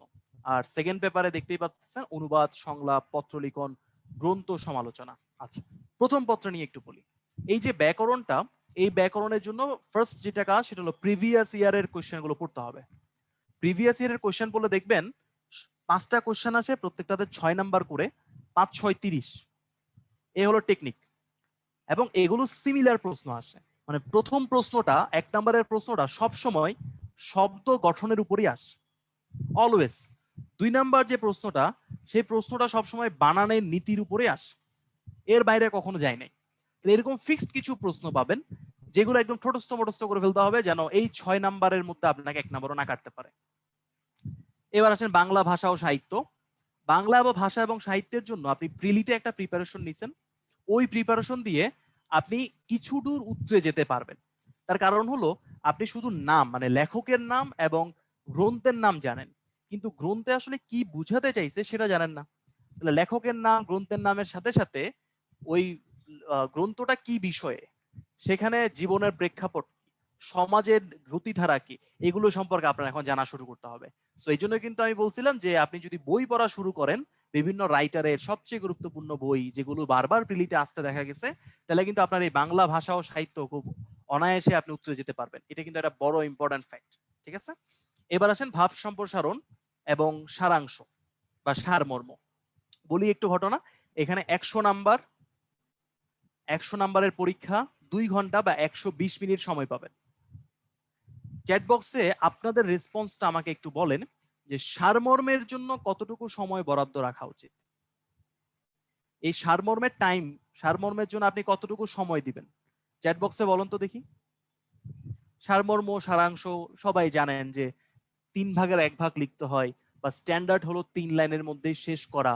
তো আপনাদের থেকে একটু জানতে চাই এই সারমর্মতে আমরা কতটুকু সময় দিব।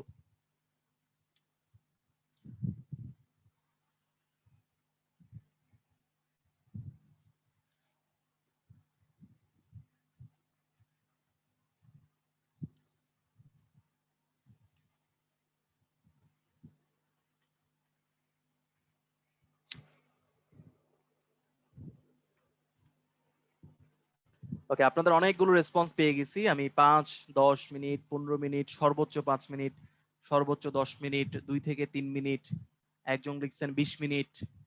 ওকে, আমি আপনাদের এবার ম্যাথমেটিক্যালি দেখাই যে এখানে কতটুকু সময় দেওয়া উচিত।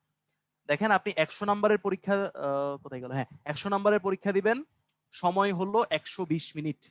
তাহলে 1 নাম্বারের জন্য সময় পাচ্ছেন 1.2 মিনিট। তাহলে সারমর্মের সময় কিন্তু 24 মিনিট। নরমালি চিন্তা করলে সারমর্মে 24 মিনিট সময় দেওয়া উচিত, কারণ এটারও নাম্বার কিন্তু 20।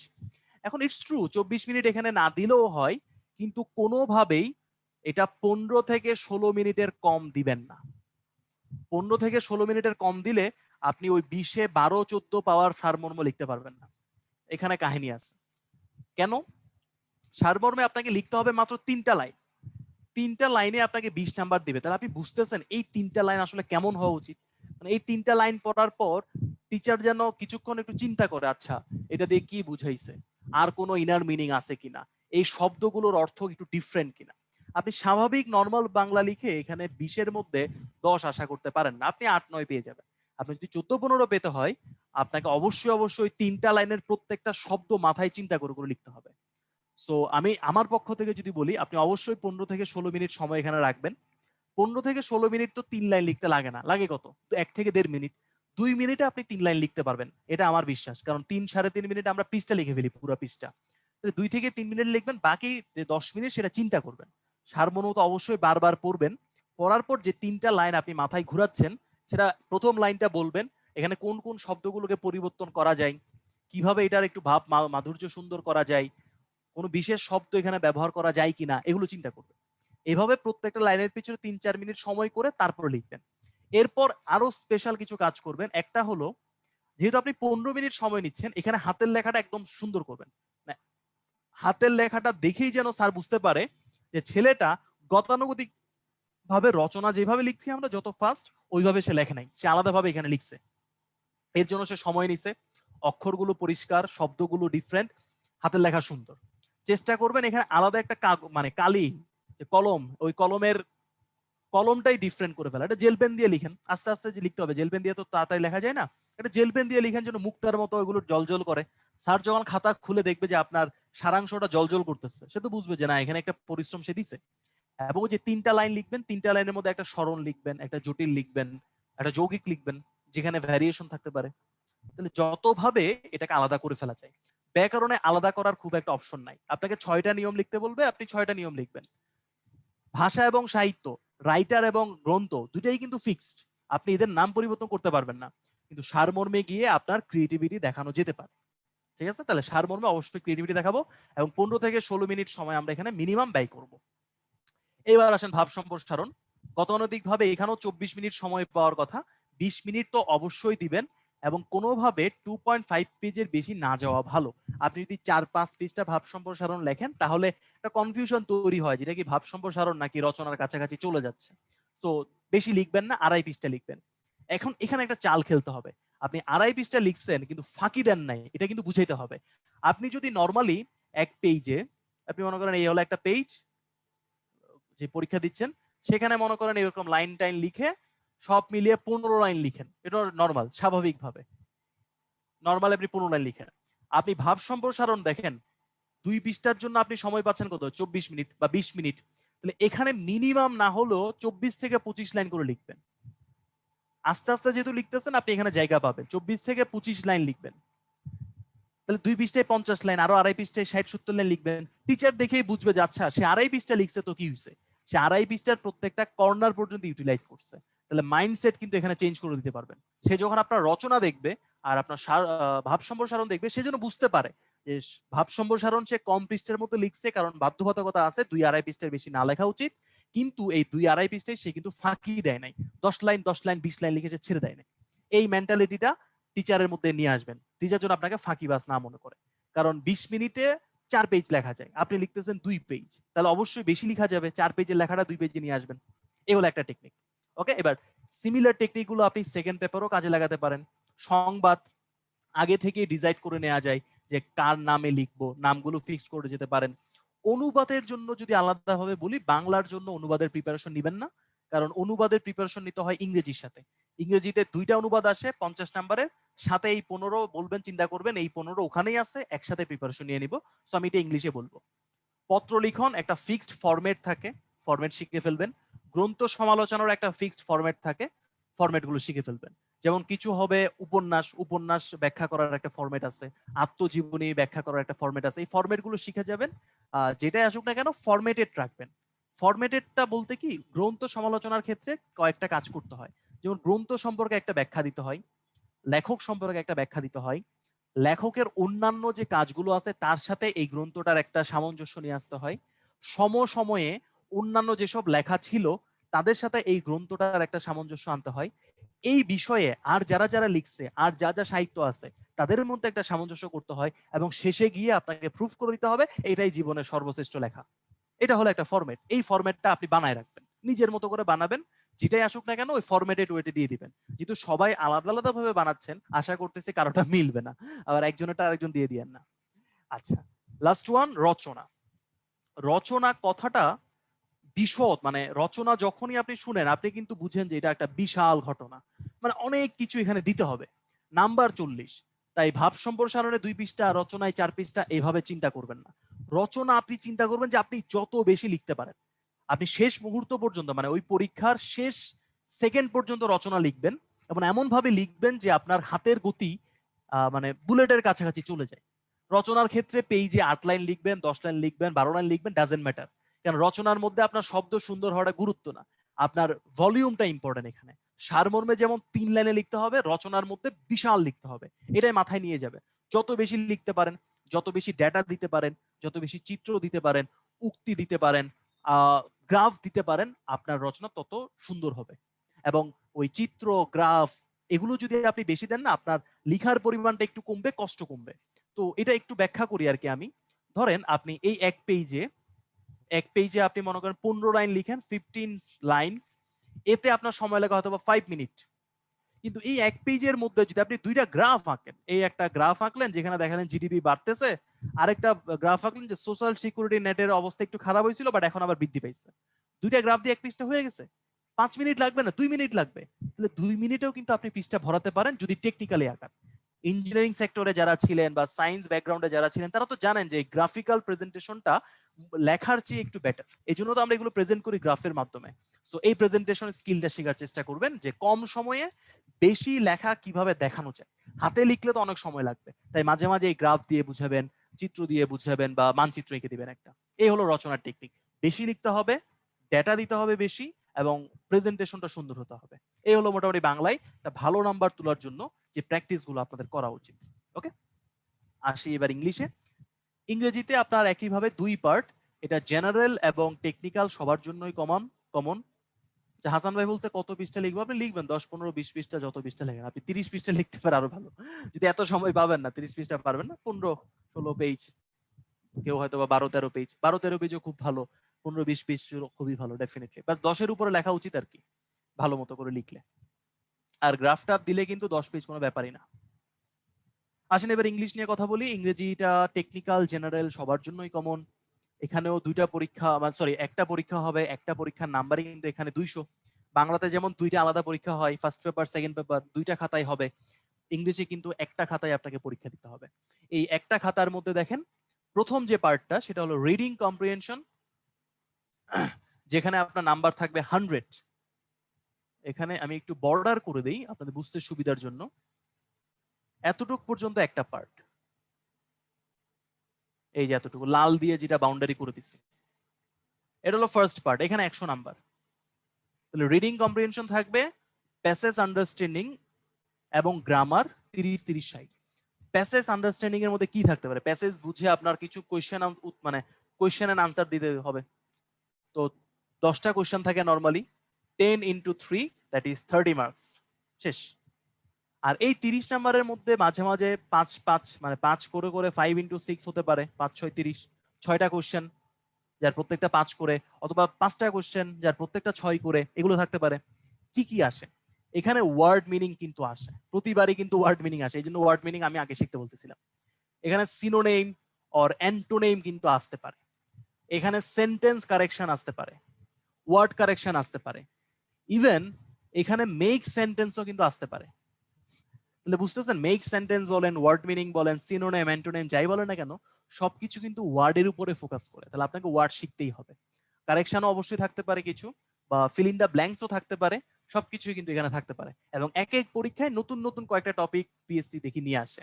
সো আপনি যে অলরেডি এক্সিস্টেড যেগুলো সেগুলো তো পড়বেনই, এর বাইরেও যদি নতুন কিছু পড়তে পারেন আরো ভালো। ঠিক আছে, আসেন বাকি দুইটা নিয়ে একটু বলি। Summary 20 number, letter 20 number. লেটারটা কিছুটা ইজি, কারণ একটা ফরম্যাট থাকে। 9, 10 বা ইন্টারে আমরা এটা অনেকবার শিখছি, একটা ফিক্সড ফরম্যাট। এই লেটারটা অবশ্যই নিউজ টুডে এডিটর এটাই লিখবেন, এটা ফিক্সড ফরম্যাট শিখে যাবেন, তারপর ঘটনার উপর করে নিজের মতো করে বানাই ফেলবেন। সামারি ইজ চ্যালেঞ্জিং, কারণ বাংলায় সামারি লেখা আর ইংরেজিতে সামারি লেখাটা কিন্তু এক না। বাংলায় আমরা অনেক শব্দ জানি, ইউজ করতে পারি, ইংরেজিতেও কিন্তু এরকম শব্দ জানতে হবে। তাহলে চেষ্টা করবেন, কঠিন ওয়ার্ড কিন্তু আমি বলতেছি না, বিউটিফুল ওয়ার্ড ব্যবহার করার জন্য। কিছু আনকমন শব্দ দিয়ে শুরু করা, সুন্দর কিন্তু আনকমন, কিছু আনকমন এবং সুন্দর, অবশ্যই সুন্দর হতে হবে, শব্দ দিয়ে শেষ করা, দ্যাটস ইম্পর্টেন্ট। 1/3 হতে হবে। সেন্টেন্স গুলো চেষ্টা করবেন একটু সিম্পল রাখার জন্য, একবারেই যেন পড়ে ফেলা যায়। কারণ সামারি পড়তে যদি কারো কষ্ট হয় তাহলে সেটা আসলে প্রপার সামারি হয় না। তাহলে সামারি পড়তে হলে অবশ্যই কি করতে হবে? একটু সিম্পল রাখার চেষ্টা করতে হবে সেন্টেন্স গুলো। ওকে, এবং অনেক বেশি প্র্যাকটিস করতে হবে। এই ইংলিশের সামারিটা অনেক বেশি প্র্যাকটিস না করলে কিন্তু ভালো হবে না, এবং নাম্বারও বেশি আসবে না। গেল। এসেটা বলে রাখি, তারপর ট্রান্সলেশন আসতেছে। আবারও দেখেন 50 মার্কস এসে, তার মানে এটাকে অবশ্যই অবশ্যই বিগ হইতে হবে, বিগ হইতে হবে, লেন্দি হইতে হবে, যত বেশি লেখা যায়। এখানে দুইটা ঝামেলা আছে, একটা হলো 50 নাম্বারের জন্য প্রায় আপনি 60 মিনিট লিখতে পারবেন। আমরা নর্মালি একটু বেশি লিখতাম, 65 মিনিটের মতো লিখতাম। তো 65 মিনিট ধরে আপনি ইংলিশ লিখবেন, কন্টিনিউ ইংলিশ লিখে যাচ্ছেন, আপনার লেখার মান ভালো কিনা খারাপ এটা কিন্তু আপনাকে যাচাই করতে হবে। খারাপ কোয়ালিটির লেখাতে কিন্তু ভালো নাম্বার পাওয়া যায় না। এবং যে টপিকটা নিয়ে লিখবেন ওই টপিকের পর্যাপ্ত ওয়ার্ড আপনি জানেন কিনা। মানে একটা টপিক নিয়ে লিখতেছেন, ওই টপিক সম্পর্কে আপনি প্রচুর ওয়ার্ড জানেন না, টেকনিক্যাল বিষয়গুলো জানেন না, তাহলে তো আপনি লিখতে পারবেন না। শুধু নর্মালি মানে নর্মালি ইংলিশ লিখলে তার ভালো হবে না। So that's why technical word বা special word, subject related word, topic related word শেখাটা খুব বেশি গুরুত্বপূর্ণ এসে লেখার ক্ষেত্রে, কারণ লং টাইম ধরে আপনাকে এটা লিখতে হবে। এবং এটাও চেষ্টা করবেন যত বেশি লেখা যায়, এসে রচনা বৃহৎ হইতে হবে, বড় করার চেষ্টা করবেন, ঠিক আছে? এবং ওই আগের ঘটনা, ডাটা, গ্রাফ, চার্ট, ফিগার, এগুলো যত বেশি দিতে পারবেন তত ভালো। এইবার আসেন ট্রান্সলেশন। এখানে 25, এখানে 25 প্লাস 15 বলছিলাম, বাংলাতেও একটা 15 নাম্বারের ট্রান্সলেশন আসে, তাহলে টোটাল মিলে 65। আপনি 65 নাম্বারের ট্রান্সলেশন শিখবেন। এবং এই ট্রান্সলেশন সম্পর্কে আমার একটা ভালোবাসা আছে, এই জন্য আমি ট্রান্সলেশনটা একটু আলাদা নিয়ে আসি। এই ট্রান্সলেশনের নাম্বার তো অলরেডি বলে দিলাম, 25 প্লাস 25 প্লাস 15 টোটাল হলো 65। 65 নাম্বারের ট্রান্সলেশন আপনাকে শিখতে হবে। কিভাবে শিখবেন? মূলত ইংলিশ প্রিপারেশনের জন্য শুধু ট্রান্সলেশনই এনাফ। আপনি যদি প্রতিদিন ট্রান্সলেশন প্র্যাকটিস করেন, আপনার আর কিছুই পড়তে হবে না, আপনার ফুল ইংলিশে 200 নাম্বারের প্রিপারেশন হয়ে যাবে। তাহলে কোথা থেকে করবেন? এটা করবেন নিউজ পেপার থেকে। একটা করবেন বাংলা টু ইংলিশ, একটা করবেন ইংলিশ টু বাংলা। সো একটা ছোট্ট চুরি বুদ্ধি আমি শিখাতে পারি। আপনি ডেইলি স্টার যদি পড়েন এবং একই দিনে যদি প্রথম আলো পড়েন, তাহলে দেখবেন এদের রিপোর্ট মোটামুটি সিমিলার, মানে খুবই কাছাকাছি। আপনার মনে হবে যে প্রথম আলোর রিপোর্টটাই কি ইংলিশ করে ডেইলি স্টার ছাপাইছে, নাকি ডেইলি স্টার একটা বাংলা করে প্রথম আলো ছাপাইছে। তো আপনি প্রথম আলোর একটা ভালো রিপোর্ট বাংলা থেকে নিজে ইংলিশে ট্রাই করলেন, দেন ডেইলি স্টারের সিমিলার রিপোর্টটাতে কিরকম ভাবে লিখছে সেটা দেখলেন। আক্ষরিক অনুবাদ তো আর করবেন না, করবেন ভাবানুবাদ। একইভাবে ডেইলি স্টার একটা ইংলিশ ট্রান্সলেশন করবেন নিজে, দেন প্রথম আলোতে সেটা কিভাবে ব্যাখ্যা করছে সেটা একটু পড়ার চেষ্টা করবেন। আরেকটা পত্রিকা আছে, সেটা হলো ঢাকা ট্রিবিউন। ওর দুইটা ভার্সন পাওয়া যায়, যদিও সবগুলো রিপোর্ট পাওয়া যায় না, বাট অনেকগুলো পাবেন। ঢাকা ট্রিবিউন একটা পত্রিকা আছে, ওদের কিন্তু বাংলা ভার্সনও আছে, ইংলিশ ভার্সনও আছে। সব রিপোর্ট পাবেন না, আগেই বলে রাখি। আর যতটুকু পাওয়া যায় ততটুকু খারাপ কি, ট্রান্সলেশনটা কিভাবে করতেছে সেটা তো জানা যায়। ওকে, এই হলো একটা অপশন। আরেকটা হলো যেটা খুবই মাস্টার মাইন্ড, সেটা হলো অনুবাদ সাহিত্য। অনুবাদ সাহিত্যের সাথে তো সবাই পরিচিত, তাই না? তো আপনি অনুবাদ সাহিত্য থেকেও কিন্তু ট্রান্সলেশন শিখতে পারেন, কারণ অনুবাদ সাহিত্যগুলো মোটামুটি চেষ্টা করা হয় সবচেয়ে ভালো করার জন্য। তো অনুবাদ সাহিত্য কিন্তু একটা বড় অপশন, যেখান থেকে আপনি ট্রান্সলেশন গুলো খুব ভালো মতো শিখতে পারেন। ঠিক আছে, এখন এই ট্রান্সলেশন যদি আপনি শিখেন, আপনার 65 নাম্বারের প্রিপারেশন হয়ে গেল। সাথে কি করব, ট্রান্সলেশন আপনি নতুন নতুন ওয়ার্ড শিখতেছেন, তাহলে ওই যে গ্রামার পার্ট যেটা, এটাও হয়ে গেল। প্লাস আপনার সেন্টেন্স মেকিং তৈরি হচ্ছে এখান থেকে, তাহলে কোশ্চেন এন্ড আনসারের উত্তর এখান থেকে হয়ে গেল। ট্রান্সলেশনটা কোন জায়গা থেকে করতেছেন? পত্রিকা থেকে, তাহলে ইনফরমেশন আপনি এখান থেকে পেয়ে যাচ্ছেন, নিউজ পেপারের ইনফরমেশন। এই ইনফরমেশন গুলো অ্যাড করে আপনি কি দিতে পারেন? একটা রচনা, এসে করতে পারেন, তাই তো? এখান থেকে এডিটর লেটার তৈরি করা তো খুব একটা কঠিন কাজ না। এবং এই পত্রিকা যদি রেগুলার পড়েন, দেখবেন ওরাই মাঝে মাঝে সামারি তৈরি করে। তাহলে দেখছেন, এক ট্রান্সলেশন দিয়ে আপনি পুরো ইংলিশের প্রিপারেশন নিয়ে নিতে পারবেন। এবং এটা বেস্ট টেকনিক। প্রতিদিনই চেষ্টা করবেন একটা দুইটা ট্রান্সলেশন করার। প্রথম দিকে খুব কষ্ট হবে, সময় বেশি লাগে, বাট যতই দিন যাবে, মাস যাবে, দেখবেন আপনি মানে অভ্যস্ত হয়ে যাচ্ছেন এবং ট্রান্সলেশন করাটা আপনার কাছে অনেকটাই সহজ হয়ে যাচ্ছে, এবং ট্রান্সলেশনের কোয়ালিটিটাও সময়ের সাথে সাথে বাড়বে। ঠিক আছে, তো এই হলো মোটামুটি ইংলিশ প্রিপারেশন। ইংলিশ প্রিপারেশন নেওয়ার সময় আপনি চিন্তা করবেন, ইংলিশ প্রিপারেশনের ব্যাকবোন হলো ট্রান্সলেশন। ট্রান্সলেশনকে ঘিরে প্রিপারেশনটাকে ঘুরাবেন, দেখবেন সব দিক দিয়ে ভালো হচ্ছে। ওকে, তাহলে আমরা মোটামুটি 400 নাম্বারের একটা প্রিপারেশনের আইডিয়া পেলাম। এবার আসলো বাংলাদেশ অ্যাফেয়ার্স। বাংলাদেশ অ্যাফেয়ার্স এর আমি কয়েকটা জেনরি নিয়ে আলোচনা করব, যেখান থেকে ফোকাস করা হয়। প্রথম যে জেনরিটা আলোচনা করব সেটা হলো বাংলাদেশ। যে বাংলাদেশ সম্পর্কে আপনার প্রচুর জ্ঞান অর্জন করতে হবে।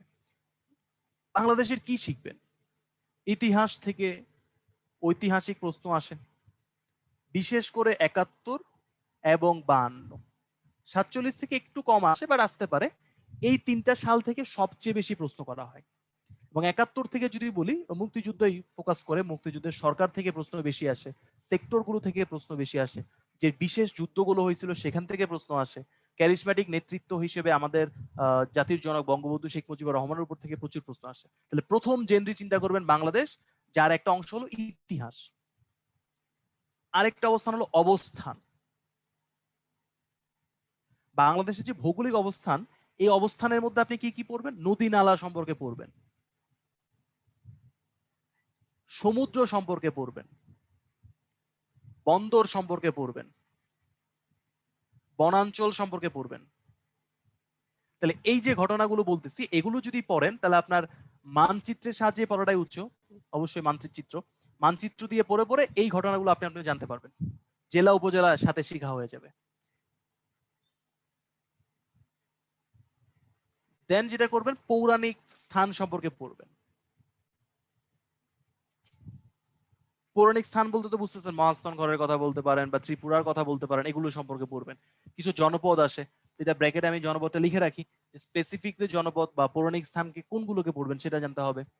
আমাদের এখানে কিন্তু কিছু ক্ষুদ্র নৃগোষ্ঠী আছে, তাদের সম্পর্কে জানতে হবে, এখান থেকে প্রশ্ন আসে। তাহলে এই এই টপিক গুলো যদি পড়েন, আপনার বাংলাদেশ মোটামুটি কভার, এবং এখান থেকে প্রায় 50 নাম্বারের কোশ্চেন হয়ে যাবে। 50 এখানে কভার, আলাদাভাবে 50 কভার। চলেন আমরা পরবর্তী জেনরি নিয়ে চিন্তা করি। সেকেন্ড যে জেনরিটা, সেটা হলো সংবিধান।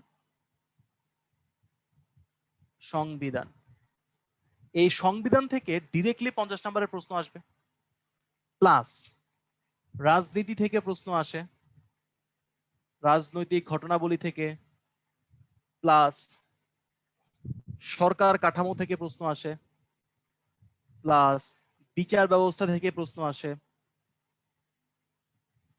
আইনসভা থেকে প্রশ্ন আসে। এগুলো মিলে দেখবেন আরো প্রায় 50 নাম্বারের প্রশ্ন। তাহলে আমরা জেনরি কিন্তু এখনো দুইটা বলছি, একটা হলো বাংলাদেশ, একটা হলো সংবিধান। আর সংবিধানের সাথে লেজ আকারে রাজনীতি, সরকার, বিচার, আইন, নির্বাচন সবগুলোকেই বলতেছি। এখানে 100, তাহলে 50+50+50 হয়ে গেল কিন্তু 150 নাম্বারের প্রিপারেশন আপনার শুধুমাত্র এক্সিস্টিং যে রেজাল্ট গুলো, যে ডাটাগুলো আর কখনো চেঞ্জ হবে না, সেখান থেকে আপনি নিয়ে নিতে পারবেন। আর ফার্দার লাস্ট যে জেনরিটা, সেটা হলো সাম্প্রতিক। এই সাম্প্রতিকের জন্য আপনাকে অলরেডি আমি বলে দিয়েছি যে অর্থনৈতিক সমীক্ষা হলো সবচেয়ে বড় সোর্স, সবচেয়ে বিশ্বাসযোগ্য সোর্স। এই অর্থনৈতিক সমীক্ষা থেকে বলতে গেলে 50 নাম্বারের প্রশ্ন আসে।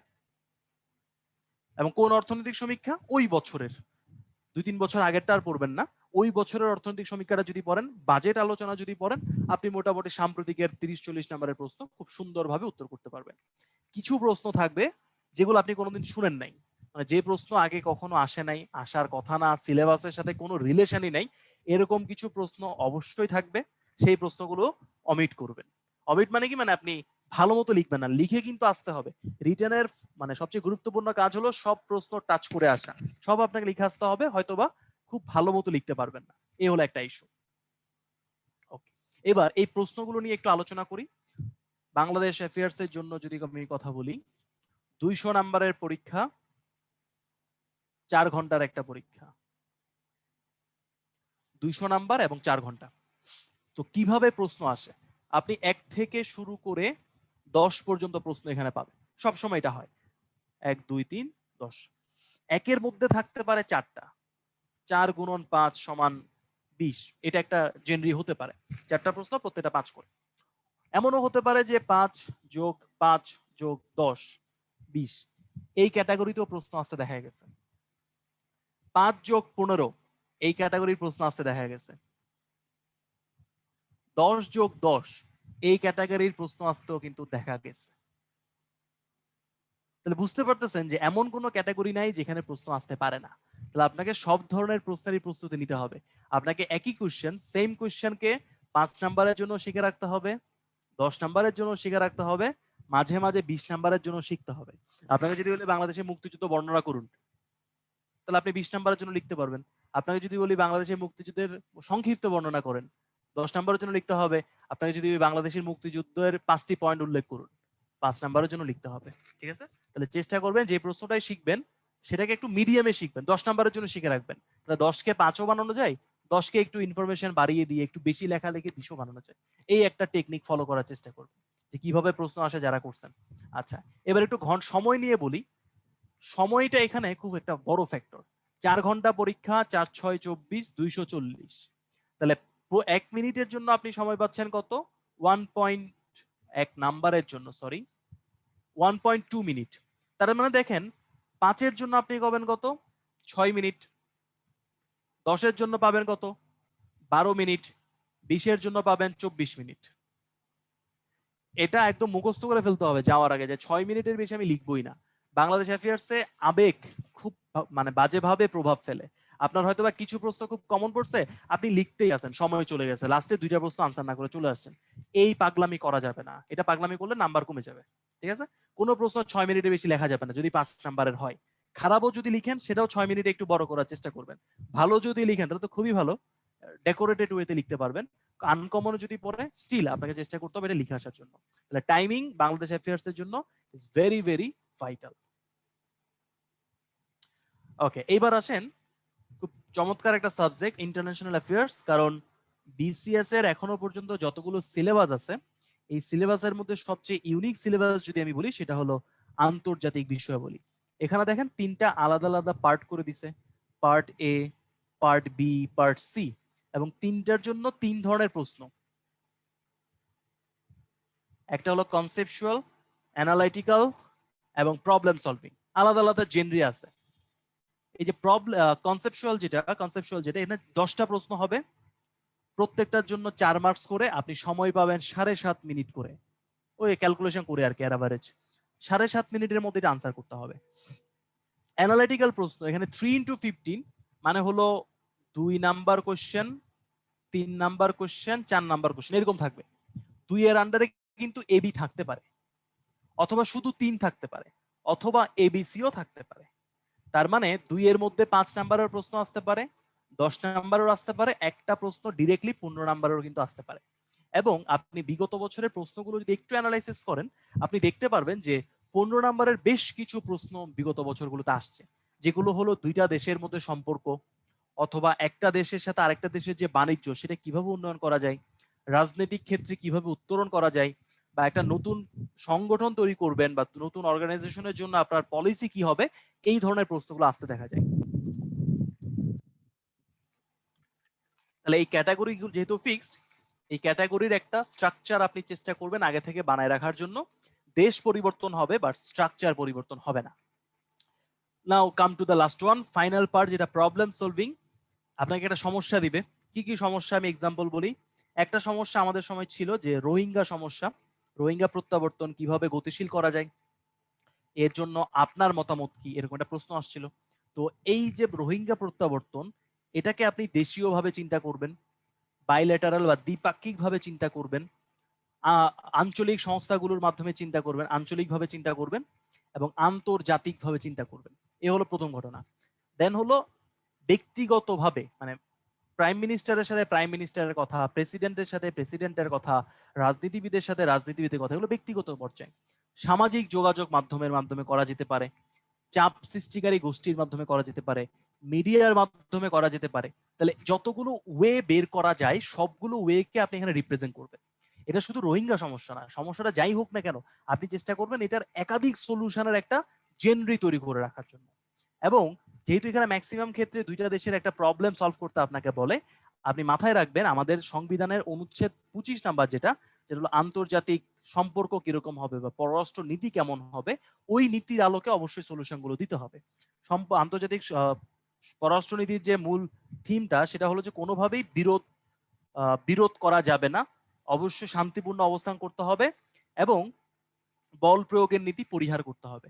তাহলে আপনার যে সলিউশন গুলো এগুলোর জন্য সংবিধান বহির্ভূত না হয়, সংবিধানে যেভাবে ব্যাখ্যা করতে বলা হয়েছে আপনি ওইভাবেই এই সলিউশন গুলো নিয়ে আসবেন।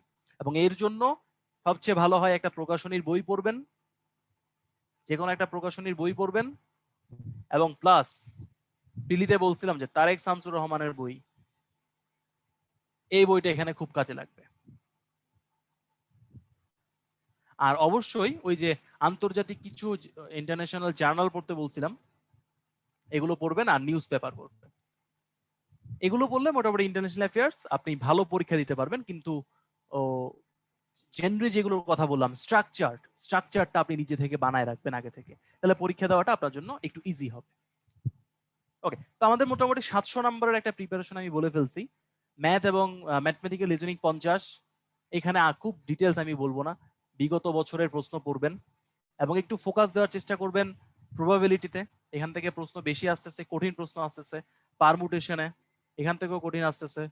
কম্বিনেশন এখান থেকে কঠিন প্রশ্ন আসার চেষ্টা করা হয়, এবং রিসেন্টলি দেখি সিরিজ থেকেও প্রশ্ন করা হয়, লগারিদম থেকেও প্রশ্ন করা হয়, সূচক থেকে প্রশ্ন করা হয়।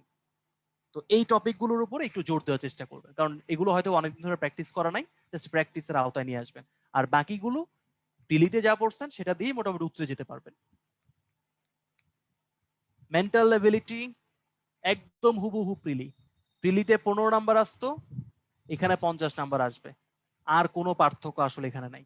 প্রিলির প্রিপারেশন যদি ভালো হয়, আপনি মেন্টাল এবিলিটিতে এমনিতেই ভালো করবেন, আলাদাভাবে প্রিপারেশন নেওয়ার দরকার হয় না। ইটস ট্রু, একদম ট্রু। আপনি যাকে জিজ্ঞাসা করবেন সেই বলবে যে প্রিলিতে পড়ছি, ওইটা দিয়ে তো মোটামুটি হয়ে যায়। সো এই টার্গেটটা রাখলে এখানে হবে। লাস্ট টপিক বা লাস্ট সাবজেক্ট যদি আমি বলি, সেটা হলো জেনারেল সায়েন্স এবং টেকনোলজি। এখানে দুইটা পার্ট বি আর পার্ট সি নিয়ে যদি আমি একটু বলি, কম্পিউটার এবং ইনফরমেশন টেকনোলজি, এটা মুজিবুর স্যারের বইটা পড়লে মোটামুটি হয়ে যায়। আইসিটি ইন্টারের বই আর কি, মুজিবুর রহমান। এই ইলেকট্রিক্যাল এন্ড ইলেকট্রনিকের জন্য আপনি কোনো সিঙ্গেল বই থেকে পারবেন না। মানে এখানে যে টপিক গুলো আছে সেগুলো দেখা যাচ্ছে, আমি ইলেকট্রিক্যালে পড়ছিলাম, আমি ফার্স্ট ইয়ারও পড়ছি, সেকেন্ড ইয়ারও পড়ছি, ফোর্থ ইয়ারও এক দুইটা জিনিস এখানে দিয়ে রাখছে। সো স্পেসিফিক বই পড়ে পারা যায় না। এটা করতে পারেন আপনি ওই যে প্রকাশনীর একটা বই পড়তে পারেন। একটা প্রকাশনীর বই পড়লে আপনাকে সবকিছু দেওয়া থাকবে, চেষ্টা করবেন একটু কোনো কোনো ক্ষেত্রে চিত্র অ্যাড করার জন্য। একটা প্রশ্নের উত্তর দেই। একজন জিজ্ঞেস করছেন যে ম্যাথে কি ডিটেলস করে দেখাতে হবে কিনা। হ্যাঁ, রিটেনের জন্য ম্যাথ অবশ্যই ডিটেলস করতে হবে, শুধু আনসার লিখলে হবে না কিন্তু। এবার আসেন জেনারেল সায়েন্স। জেনারেল সায়েন্সটা একটা সাবজেক্ট বললেও এখানে কিন্তু অনেক কিছু আছে। পদার্থবিজ্ঞান থাকবে, রসায়ন থাকবে, জীববিজ্ঞান থাকবে, নৃবিজ্ঞানও থাকবে, খাদ্য পুষ্টি এর রিলেটেড প্রশ্ন থাকে। এর বাইরে ওশনোগ্রাফিও থাকতে পারে, মাটি বা ওশনোগ্রাফি নিয়ে। তো এখানে থাকে না আসলে এমন কিছু নাই, বাট সুবিধা আছে একটা। আপনাকে নবম দশম শ্রেণীর একটা বই আমি প্রিলিতে পড়তে বলছিলাম, ওই নবম দশম শ্রেণীর সাধারণ বিজ্ঞান বইটাই যদি পড়েন, আপনার মোটামুটি এই প্রিপারেশনটাতে খুব একটা ঝামেলা হবে না। তো এই বইটা ভালো মতো প্রিলিতে পড়লে, প্রিলিতে তো কাজে লাগবেই, রিটেনে এসেও কিন্তু আপনার জন্য একটা বড় উপকার হয়ে যাবে। যে জেনারেল সায়েন্সের জিনিসগুলো আপনি অলরেডি জানেন, এখন প্রশ্ন আকারে সাজাতে হবে। তো প্রশ্ন আকারে সাজাবেন কিভাবে? ওই আগের মতোই যে কোনো একটা প্রকাশনীর বই পড়ে রাখবেন। যে কোনো একটা প্রকাশনীর বই পড়লে, বা আপনি যদি কোনো ইনস্টিটিউশনের সাথে যুক্ত থাকেন, ওরাও হয়তো বা কোনো বই দিবে, ওই বইটা পড়লেই মোটামুটি এনাফ। কিন্তু প্র্যাকটিসটা কিন্তু নিজের করতে হবে, কোনো প্রকাশনী দিয়েই কিন্তু আপনি পার পেয়ে যেতে পারবেন না। ঠিক আছে? ওকে, এবার হলো মূল কথাটা বলি, টাইম ম্যানেজমেন্ট। আপনি প্রিলি পরীক্ষা দিলেন, মনে করেন এক হলো ওই মাস, একটা মাসকে বোঝাচ্ছি, প্লাস 2 মাস, তৃতীয় মাসে গিয়ে আপনার প্রিলি রেজাল্ট হলো। নর্মালি ম্যাক্সিমাম যেটা করে, এই রেজাল্টের পরে থেকে রিটেন প্রিপারেশন শুরু করে। রিটেন প্রিপারেশন এখান থেকে শুরু। আমি বলছিলাম 4 মাস থেকে 5 মাসের মধ্যে রিটেন পরীক্ষা হয়, 4 to 5 months রিটেন পরীক্ষা। তাহলে অষ্টম বা নবম মাসে গিয়ে রিটেন পরীক্ষা হচ্ছে।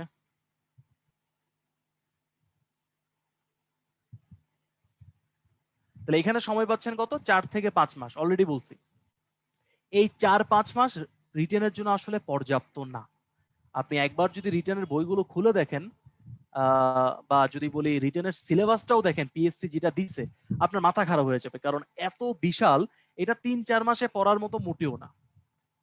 তাই যেটা চেষ্টা করা উচিত যে প্রিলি পরীক্ষা যেদিন শেষ করছেন সেদিন থেকে যদি প্রিপারেশন নেন তাহলে কিন্তু আপনি একটা 7 থেকে 8 মাসের সময় পাবেন। এই 7-8 মাস কিন্তু প্রিলি মানে রিটেন প্রিপারেশনের জন্য একদম সলিড, একদম পারফেক্ট। 7-8 মানে 6 মাসের বেশি পড়লেই মোটামুটি আপনার প্রিপারেশন খুব ভালো হয়ে যাবে।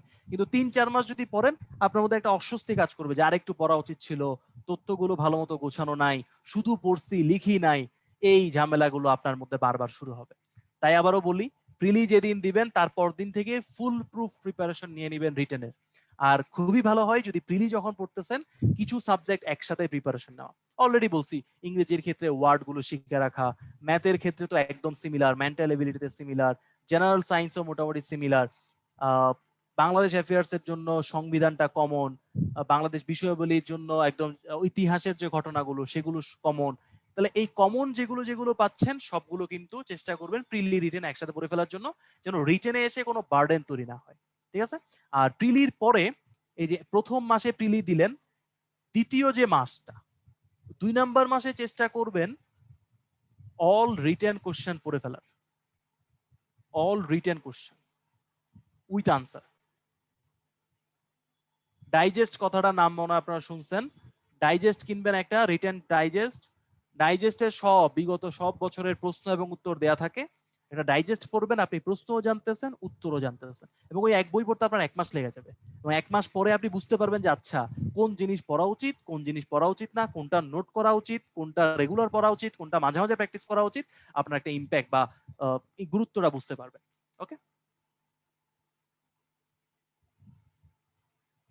আরেকজন জিজ্ঞেস করছেন যে ওই প্রকৌশলীর বই বা আচ্ছা সরি প্রকাশনীর বইগুলো, একজন বলছেন যে প্রকাশনীর বই তো অনেক বড়, এখান থেকে কপি করা ঠিক নাকি? প্রকাশনীর বই বড়, এখানে প্রত্যেকটা প্রশ্ন অনেক বড় বড় করে লেখা, কিন্তু সুন্দর না। আপনি নিজে পড়েই আপনার পছন্দ হবে না, যেটা তো এমন না। অথবা একটা প্রশ্ন দেখবেন 6 পৃষ্ঠা করে লিখছে, এই 6 পৃষ্ঠা যদি আপনি দেখে দেখে লিখেন আপনার 4 ঘন্টা লাগবে। তাহলে একটা প্রশ্ন দিয়ে কি আপনার পরীক্ষা শেষ হবে? প্রকাশনীর বই দিয়ে আপনি পার হতে পারবেন না, আপনার নিজের মতো করে বানাতে হবে। তো দ্যাটস ওয়াই আমরা একটু পরে বলবো এটা, যে পরীক্ষাতে আপনার নাম্বার কাট মার্কস 450, তাহলে আপনি 450 পাওয়ার জন্য মানে পড়াশোনা করবেন, কিন্তু টার্গেট 450 রাখবেন না, টার্গেট রাখবেন 550। কারণ এখনো পর্যন্ত ধরা হয় যে আপনি 550 যদি পার করতে পারেন 550, তাহলে মোটামুটি আপনি একটা ভালো ক্যাডার পেয়ে যাবেন। এরপর ভাইভাটা যদি খুব ভালো হয় তাহলে একদম প্রথম যে চয়েসটা বা সেকেন্ড যে চয়েসটা এগুলোরও শুরুর দিকে থাকতে পারবেন। সো কোনোভাবেই 550 নিচে টার্গেট করবেন না, 450 পাস, বাট টার্গেট করবেন কিন্তু 550। ওকে, কাটমার্কের দিকে এখানে ভাবেন না, সেটা হলো প্রিলিতেই শেষ। কাটমার্ক প্রিলির পরে আর নাই, রিটেনে যত বেশি নাম্বার পাওয়া যায়। আপনার যদি সম্ভব হয় 650 টার্গেট করে 650 তোলা, প্লিজ গো অ্যাহেড। এখনো পর্যন্ত রেকর্ড কিন্তু 641, এটা কিন্তু রেকর্ড। ঠিক আছে, তা আপনি এটাকেও ভাঙা দেন, আরো বেশি পান আরো ভালো, কিন্তু টার্গেট হলো 550 উপর অবশ্যই পেতে হবে একটা ভালো ক্যাডার পাওয়ার জন্য। ঠিক আছে, ওকে। এইবার হলো ওই যে এতক্ষণ ধরে কথা বলতেছিলাম বিভিন্ন সাবজেক্টের ভিতরে ঢুকে ঢুকে টপিক ধরে ধরে কথা বললাম, তার একটাই কারণ আপনি যেন অন্যের উপর নির্ভরশীল না হয়ে নিজের জন্য কিছু তৈরি করেন। সো নর্মালি কি হয়, আমাকে অনেকেই বলছে যে ভাই আপনার করা হ্যান্ড নোট গুলো আমাকে দেন। তাই বলছি নিয়ে কি করবেন, বলে ভাই পড়বো। আমি জানি ও আসলে পড়বে না, আমি ওকে দেই, সে অনেক টাকা দিয়ে ফটোকপি করে, দেন ওগুলো বাসায় পড়ে থাকে। অন্যের জিনিস আপনি চাই মানে এটা এটা একটা হিউম্যান নেচার, আপনি অন্যের জিনিসকে নিজের মনে করতে পারবেন না। আপনি হয়তো পড়বেন, বাট আপনার মনে হবে যে আচ্ছা এখানে কি একটু ঠিক আছে কিনা, ওই ডাটাটা ভুল হয়েছে কিনা, এই লেখাটা বোঝা যাচ্ছে না, ফটোকপি করাতে বাদ পড়ে গেছে। অন্যের জিনিস সবসময় অন্যের জিনিস, নিজের জিনিস সবসময় নিজের জিনিস। আপনার ওই যে বাবুই পাখির ছড়াটা তো পড়ছেন যে আপনার ঘরটা ভাঙা হলেও আপনার ঘর, আপনার হাতের লেখা খারাপ হলেও তো আপনার হ্যান্ড নোট। সো হ্যান্ড নোটের গুরুত্ব অসাধারণ। কিছু কিছু বিষয়ে অবশ্যই অবশ্যই হ্যান্ড নোট তৈরি করবেন। যেমন 1 নম্বরে যদি বলি সাহিত্য, বাংলা সাহিত্যের কথা বলতেছি আর কি, সাহিত্যের অবশ্যই একটা হ্যান্ড নোট থাকা উচিত। ব্যাকরণের অবশ্যই একটা হ্যান্ড নোট থাকা উচিত, যেগুলো ফিক্সড কোশ্চেন এগুলোর অবশ্যই হ্যান্ড নোট থাকা উচিত। রচনাগুলো মিনিমাম 8-10টা রচনা আপনার রেডি করে রাখা উচিত, যেটা আপনি লিখতে পারেন, অনায়াসে লিখতে পারেন।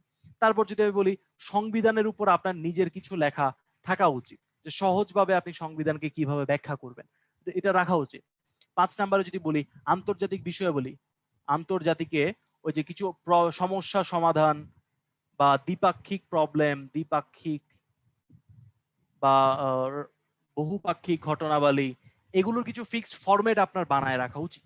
বিজ্ঞানের জন্য যদি বলি, বিজ্ঞানের জন্য আপনি চেষ্টা করতে পারেন যে ওই আইসিটি যেটা কঠিন বা ট্রিপলি যে ফিক্সড কিছু কোশ্চেন বারবার আসতেছে এগুলোর উপর একটা হ্যান্ড নোট বানায় ফেলবেন।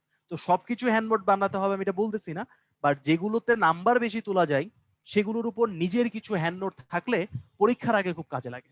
একটা ছোট্ট ঘটনা বলি, আমার বাংলাদেশ বিষয়াবলী, আন্তর্জাতিক বিষয়াবলীর দুইটা হ্যান্ড নোট ছিল। আর একটা হ্যান্ড নোট ছিল সাম্প্রতিক যে ঘটনাগুলো ঘটে বা বাজেট রিলেটেড, অর্থনীতি রিলেটেড, রিসেন্ট ঘটনা আর কি, যেগুলো প্রচুর ইউজ করতে হয়, এরকম একটা হ্যান্ড নোট ছিল। তো আমি যখনই বাংলা রচনার জন্য চিন্তা করতাম আমি এই 3টা হ্যান্ড নোট পড়ে ফেলতাম। আমি বাংলাদেশ পরীক্ষার আগে এরকম 4টা হ্যান্ড নোট পড়ে গেছি। তো আপনি কিন্তু 4টা বই পড়ে যেতে পারবেন না। এক বাংলাদেশ অ্যাফেয়ার্স এর বই হলো 1800-1900 পেজ, আপনি ওই বই শেষ করতে পারবেন না। হ্যান্ড নোট মানে 2-3টা বই পড়া তো আলাদা কথা, কিন্তু ওই বইয়েরই একটা হ্যান্ড নোট যদি আপনার কাছে থাকে, আপনি কিন্তু আপনার নিজের হ্যান্ড নোট 1 ঘন্টায় উল্টে ফেলতে পারবেন। নিজেই লিখছেন, নিজের হাতের লেখা, কোথায় ভুল হয়েছে আপনার জানেন, কোথায় একটু ইমপ্রুভ করা যায় সেটা হয়তো বা একটু টান দিয়ে লিখে রাখছেন। দ্যাট ওই হ্যান্ড নোট খুবই হ্যান্ডি, মানে খুবই কাজে লাগবে, পরীক্ষার আগে খুবই কাজে লাগবে। কারণ প্রিপারেশন নেওয়ার পরে সবকিছু যদি গোছানো না থাকে এটা একটা বড় হ্যাসেল হয়ে যায়। ঠিক আছে, এইটা একটু করবেন আর কি। ওকে, তো আমি প্রায় শেষের দিকে চলে আসছি। ক্যাডার সার্ভিসের সাথে এই রিটেন প্রিপারেশনের একটু সম্পর্ক তৈরি করে দিই, দেন আমি আপনাদের থেকে কোশ্চেন নিব। ক্যাডার সার্ভিসে আপনাকে কি কি শেখানো হচ্ছে? 1 নাম্বার বাংলা ভাষার উপর আপনার একটা দক্ষতা তৈরি করতেছে, তাই তো? বাংলা ভাষার উপরে অনেক কিছু শিখাচ্ছে। 2, ইংরেজি ভাষার উপর, ইংলিশ ল্যাঙ্গুয়েজের উপর আপনার একটা দক্ষতা তৈরি করতেছে। 3, বাংলাদেশের ইতিহাস সম্পর্কে আপনাকে জানাচ্ছে, ভালো মতো জানার জন্য উৎসাহ দিচ্ছে। 4, বিশ্ব সম্পর্কে আপনার ধারণা দিচ্ছে। 5, আপনাকে কিছু গাণিতিক সমস্যা দিচ্ছে, সাথে কিছু মানসিক সমস্যাও দিচ্ছে। 6, বিজ্ঞানের কিছু খুঁটিনাটি বিষয় সম্পর্কে আপনাকে জানতে হচ্ছে। আসেন এটা সার্ভিসে কিভাবে কাজে লাগবে।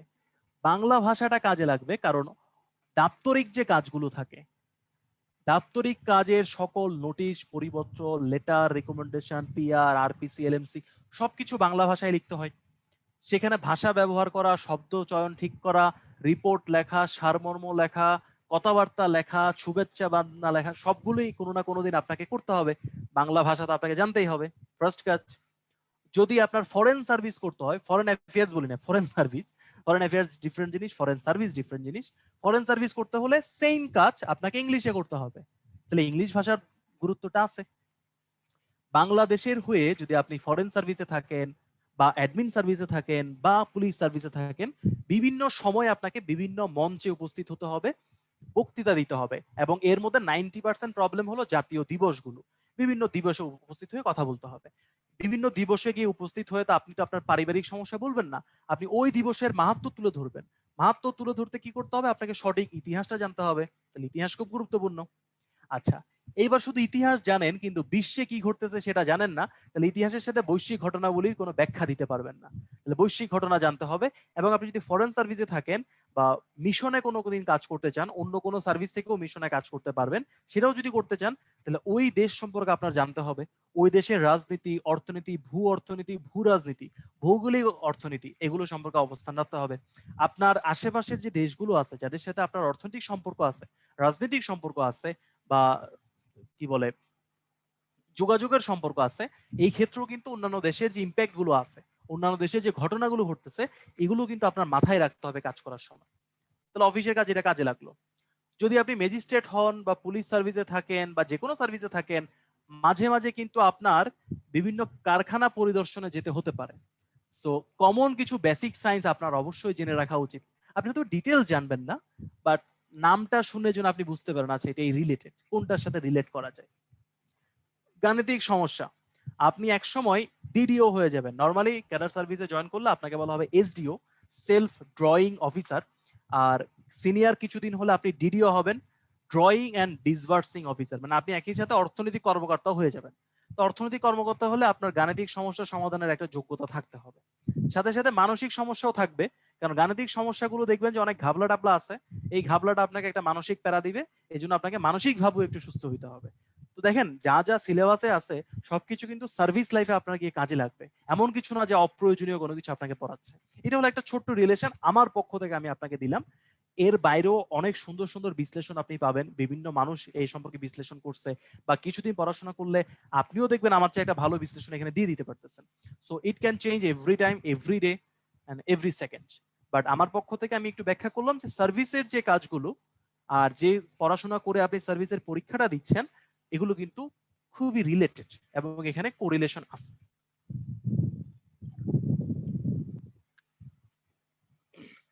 ওকে, তো এখন আমি আপনাদের জন্য একটু ফ্লোর ছেড়ে দিচ্ছি।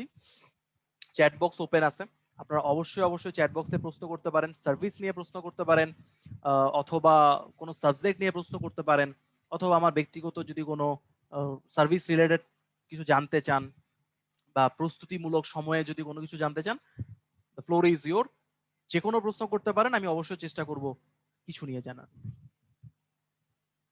ওকে, আমি দুইটা প্রশ্ন পাইছি, খুবই ভালো প্রশ্ন। একটা হলো মিশন সম্পর্কে জানতে চাচ্ছেন, বা ডেপুটেশন বা লিয়েন নিয়ে বাইরে যদি যাই এই সম্পর্কে নিয়ে একটু জানতে চাচ্ছেন। ওকে, ফরেন মিশনে শুধু যে ফরেন সার্ভিসের অফিসার কাজ করে এমন কিন্তু না, এখানে সকল সার্ভিসের অফিসাররাই কাজ করতে পারে। কেন বলি, ফরেন মিশনে গেলে আপনি দেখবেন লেবার উইং থাকে একটা, ইকোনমিক উইং থাকে একটা, দেন সুরক্ষা মানে প্রোটেকশন উইং একটা থাকে, বা নর্মাল অ্যাডমিনিস্ট্রেশন উইংও থাকে।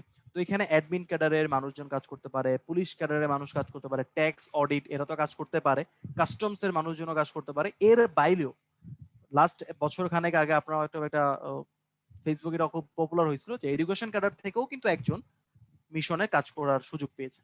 তো এখানে কাজ করতে পারেন এমন কেউ নেই, সবাই কাজ করতে পারে, এটা ইচ্ছা শক্তির উপর ডিপেন্ড করে। যেহেতু মিশনে যাওয়াটা একটু লাক্সারি হিসেবে চিন্তা করা হয়, বা একটু ওভার কোয়ালিফাইড না হলে এখানে দিতে চায় না, দ্যাটস আপনাকে প্রুফ করতে হবে যে ইউ আর ওর্থি। আপনি যদি ওর্থ প্রুফ করতে পারেন তাহলে ডেফিনেটলি আপনি এই পোস্টিংটা পাবেন, বাট এর জন্য খুব ভালো কোয়ালিটির কাজ করতে হয়। এটা হলো একটা, যে কোনো সার্ভিস থেকে যেতে পারবে। আচ্ছা, আরেকজন প্রশ্ন করছেন যে ফরেন এবং অ্যাডমিনের জন্য রিটার্ন মার্ক কত টার্গেট করা উচিত। ওকে, দ্যাটস এ গুড প্রশ্ন। এটা এখন চেঞ্জ হয়ে গেছে, আগে তো কোটা সার্ভিস মানে কোটা ছিল, কোটা থাকার সময় এক ধরনের ঘটনা ঘটতো, এখন অন্য ধরনের ঘটনা। আপনারা যে ভিসিএস গুলো পাবেন এখানে যেহেতু কোটা নেই, এটা একটা সুবিধা যে 1 থেকে 300 পর্যন্ত সবাই মেরিটে থাকবে, এটা অবশ্যই একটা ভালো কথা।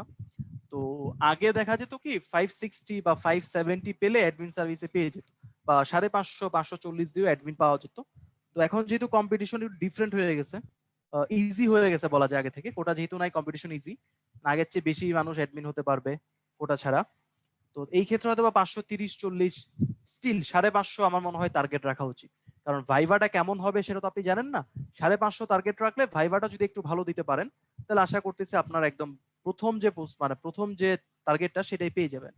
ফরেনের ক্ষেত্রে একটু ঝামেলা হয়, ফরেন একদম ফার্স্ট মানে প্রথম চয়েসে রাখার পরেও দেখা যায় যে 550 হয়তো বা নাও পাওয়া যেতে পারে, একটু বেশি পাওয়া লাগতে পারে, বাট স্টিল এটাও কিন্তু চেঞ্জ হতে পারে।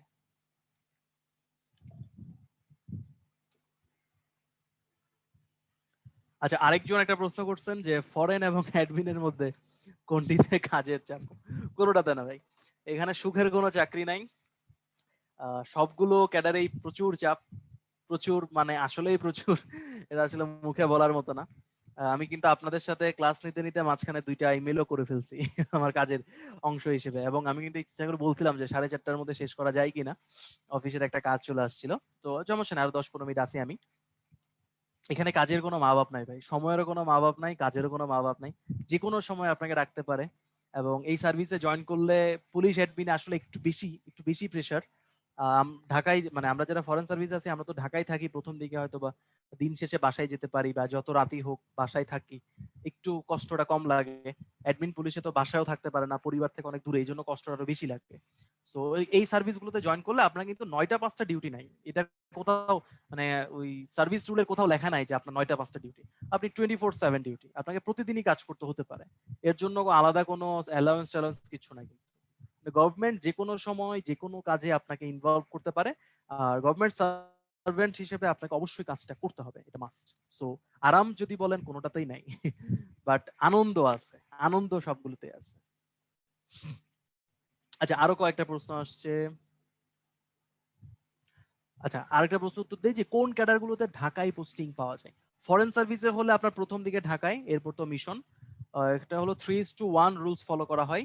আপনি বাইরে 3 বছর করে 2টা পোস্টিং করবেন 6 বছরের, তারপর দেশে চলে আসবেন 3 বছরের জন্য, দেন আবার বাইরে যাবেন 6 বছর থাকবেন, 2টা পোস্টিং করবেন, দেন আবার দেশে চলে আসবেন। অ্যাডমিনিস্ট্রেশনের জন্য যদি বলি, আপনাকে একটা জেলাতে দিবে, সরি একটা বিভাগে দিবে, বিভাগ থেকে জেলাতে দিবে, জেলা প্রশাসনে কাজ করবেন ডিসি স্যারের আন্ডারে। অনেকগুলো উইং থাকে, উইং এ কাজ করতে পারেন, এনডিসি হতে পারেন, অথবা এসি কন হতে পারেন, বা এসি আইসিটি, এসি এডুকেশন, অনেকগুলো পোস্টিং আছে, এরা এই হিসেবে কাজ করবেন। দেন আপনার পোস্টিং হবে এসি ল্যান্ড হিসেবে, কোনো একটা উপজেলায় চলে যাবেন, ইউএনও স্যারের আন্ডারে কাজ করবেন তখন এসি ল্যান্ড হয়ে। তারপরে 2টা পোস্টিং হতে পারে, এক আপনি ইউএনও হতে পারেন অথবা এডিসি হয়ে যেতে পারেন, মানে আবার জেলা প্রশাসনে এসে এডিসি অথবা ইউএনও উপজেলার প্রধান নির্বাহী কর্মকর্তা, এই 2টা পোস্টিং। এরপরে আপনি ডিসি বা ডিএস হিসেবে মন্ত্রণালয়ে চলে আসতে পারেন অথবা বিভাগে চলে যেতে পারেন। বিভাগে যদিও মানে জেলায় যদিও আরো একটা পোস্টিং আছে ডিসি পর্যায়ে, সেটা বলা হয় জেলা পরিষদের সচিব, সিইও, জেলা পরিষদের সিইও বলা হয়, ওইটাও একটা পোস্টিং আছে। এই হলো মোটামুটি ঘটনা। আর কাস্টমস ট্যাক্স যারা, তাদের ঢাকায় থাকার একটু সুযোগ বেশি, অথবা ঢাকায় না থাকলেও তারা বিভাগীয় শহরগুলোতে থাকতে পারবেন। কাস্টমস এর ক্ষেত্রে যদিও যেখানে পাঠায় দেয় সেখানে, ট্যাক্স এবং অডিট কিছুটা ঢাকায় থাকা যায়। ফ্যামিলি প্ল্যানিং, হ্যাঁ বিভাগীয় শহরের বাইরে তো আপনি যাবেন না, খুব বড় একটা সম্ভাবনা আছে যে আপনি ঢাকাতেই থাকবেন। টেকনিক্যাল ক্যাডার যেগুলো ইঞ্জিনিয়ারিং রিলেটেড, সেগুলোর পোস্টিং যে কোনো জায়গায় হতে পারে, বলা যাচ্ছে না যে আপনি এক্স্যাক্টলি ফিক্সড একটা জায়গায় থাকবেন, এর বাইরে যেতে পারবেন না, এটা কিন্তু বলা যায় না। গভর্নমেন্ট সার্ভিসের এটা কিন্তু একটা সৌন্দর্য বলতে পারি, কিছু কিছু ক্ষেত্রে একটু কষ্টও হয় যে আপনাকে সব জায়গায় ঘুরে ফিরে কাজ করতে হবে। ওকে, লজিস্টিক সাপোর্টের একটা প্রশ্ন করেছেন আপনারা। লজিস্টিক সাপোর্ট সব জায়গায় খুব ভালো, যে কোনো ক্যাডারেই বলেন লজিস্টিক সাপোর্ট খুব ভালো। কিছু কিছু ক্যাডারে শুরুতে ভালো, কিছু কিছু ক্যাডারে শুরুতে একটু একটু খারাপ, পরে গিয়ে ভালো।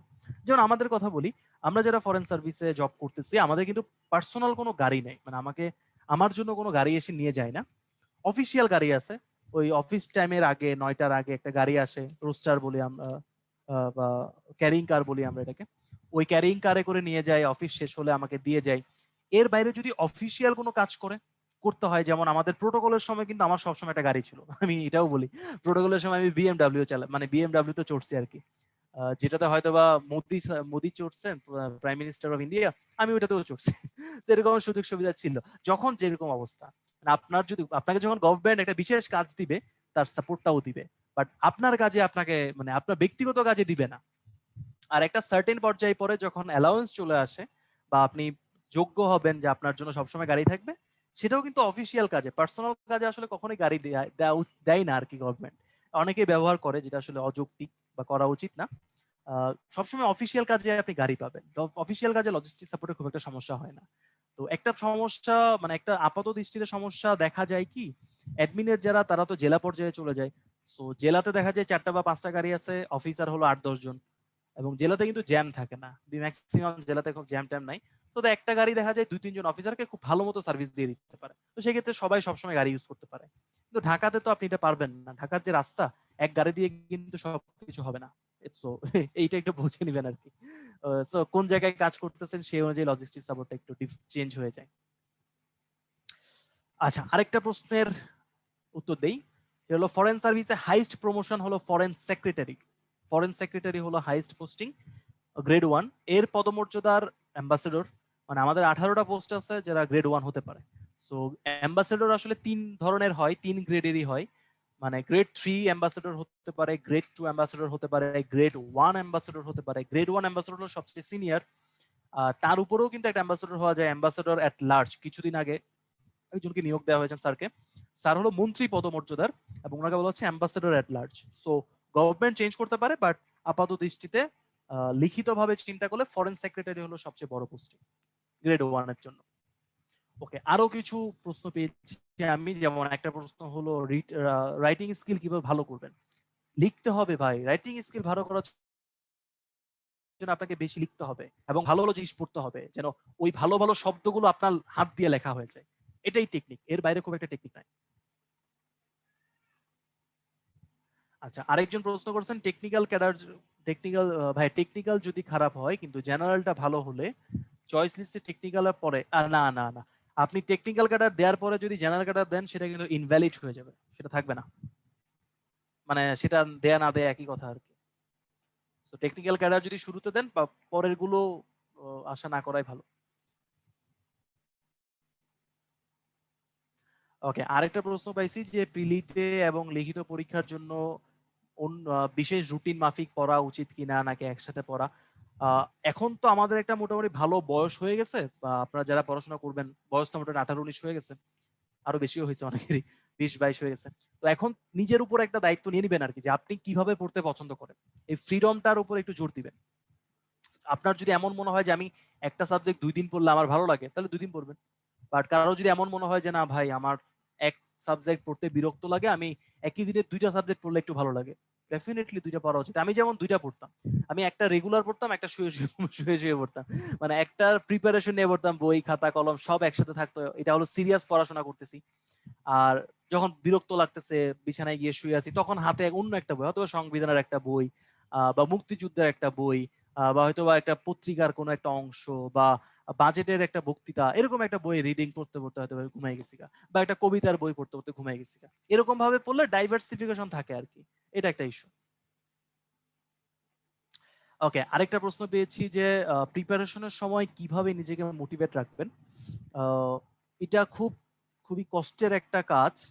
আমার বড় ভাইও এই ক্যাডার সার্ভিসে আছেন, উনি 36 বিসিএস এর, উনি এখন শরীয়তপুরের এসিলেন। উনাকে আমি দেখেছি, উনি কোচিং এর সাথে একটু কম মানে কম যেতেন আর কি, কোচিং এ ছিলেন, পরীক্ষা দিতেন, লাস্টের দিকে একেবারে যেতেন না, বাসা থেকে কম বেরোতেন। উনি কিন্তু শেষের দিকে খুব কষ্ট পাইছেন, মানে মানসিক ভাবে খুব দুর্বল হয়ে পড়তেন। একটা লম্বা সময় উনি বাসায় বসে আছেন, পড়াশোনা করতেছেন, মানুষ তাকে জিজ্ঞেস করতেছে কি করো, আর কতদিন, কবে হবে, বন্ধু বান্ধবের হয়ে যাচ্ছে, একটা চাকরি নাও, তারপরে প্রিপারেশন নাও। তো এগুলো মানসিক ভাবে খুব কষ্ট দেয়, এবং কষ্টগুলো আশেপাশের মানুষজন বেশি দেয় আর কি, ফ্যামিলি মেম্বাররা দেখা যায় বেশি দেয়, আবার আপন পরিবারের হয়তো বা কেউ দিবে না, বাট একটু কাছাকাছি যারা থাকে তারা বেশি দেয়।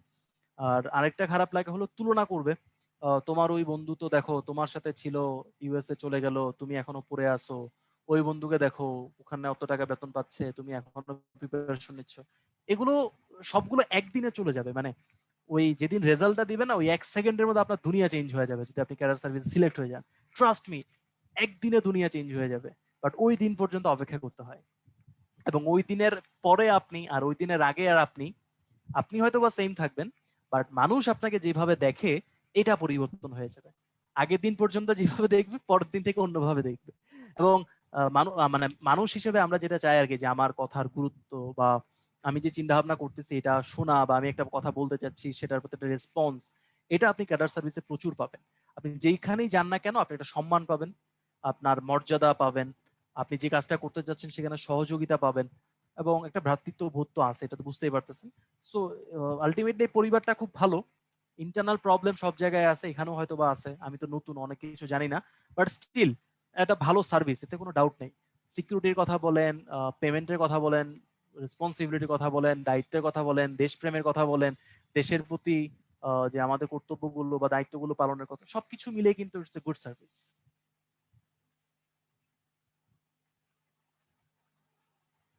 আরেকটা প্রশ্নের উত্তর দেই, সিজিপিএ ম্যাটার করে কিনা। প্রিলি রিটেনে কিন্তু আপনার সিজিপিএ কেউ দেখবে না, শুধুমাত্র ভাইভাতে গিয়ে প্রশ্ন করতে পারে যে কেন সিজিপিএ খারাপ। ওইটার যদি সদুত্তর দিতে পারেন তাহলে আর ম্যাটার করে না, সদুত্তর দিতে না পারলে হয়তো স্যারের একটু একটু ঘুরাবে, এইটাই, আর খুব বেশি না। সিজিপিএ এর জন্য যে খুব ভালো কিছু হয়ে যায়, সিজিপিএ না থাকলে খুব খারাপ কিছু হয়, এটা না। কিন্তু একটা জিনিস তো বিশ্বাস করেন যে সিজিপিএ বড় বেশি থাকাটা একটা প্লাস পয়েন্ট, এটা কিন্তু আপনাকে মানতে হবে। মানে বেশি রাখতে পারলে অবশ্যই বেশি রাখবেন, জোর করে আবার কমাইতে যান না যে আমার সিজিপিএ তো বেশি, ক্যাডার সার্ভিসে মনে হয় সমস্যা হবে আমি কমাই ফেলি, এরকম করতে যান না। আপনার সিজিপিএ বেশি থাকলে আপনার জন্য অনেকগুলো রাস্তা খোলা থাকবে, রাস্তা খোলা রাখাটা খুব গুরুত্বপূর্ণ। বিসিএস কিন্তু জীবন না, আবারও বলি, শুরুতে বলছিলাম বিসিএস কিন্তু জীবন না, জীবনের অনেক বড় একটা রাস্তা হতে পারে বিসিএস, এই ক্যাডার সার্ভিস।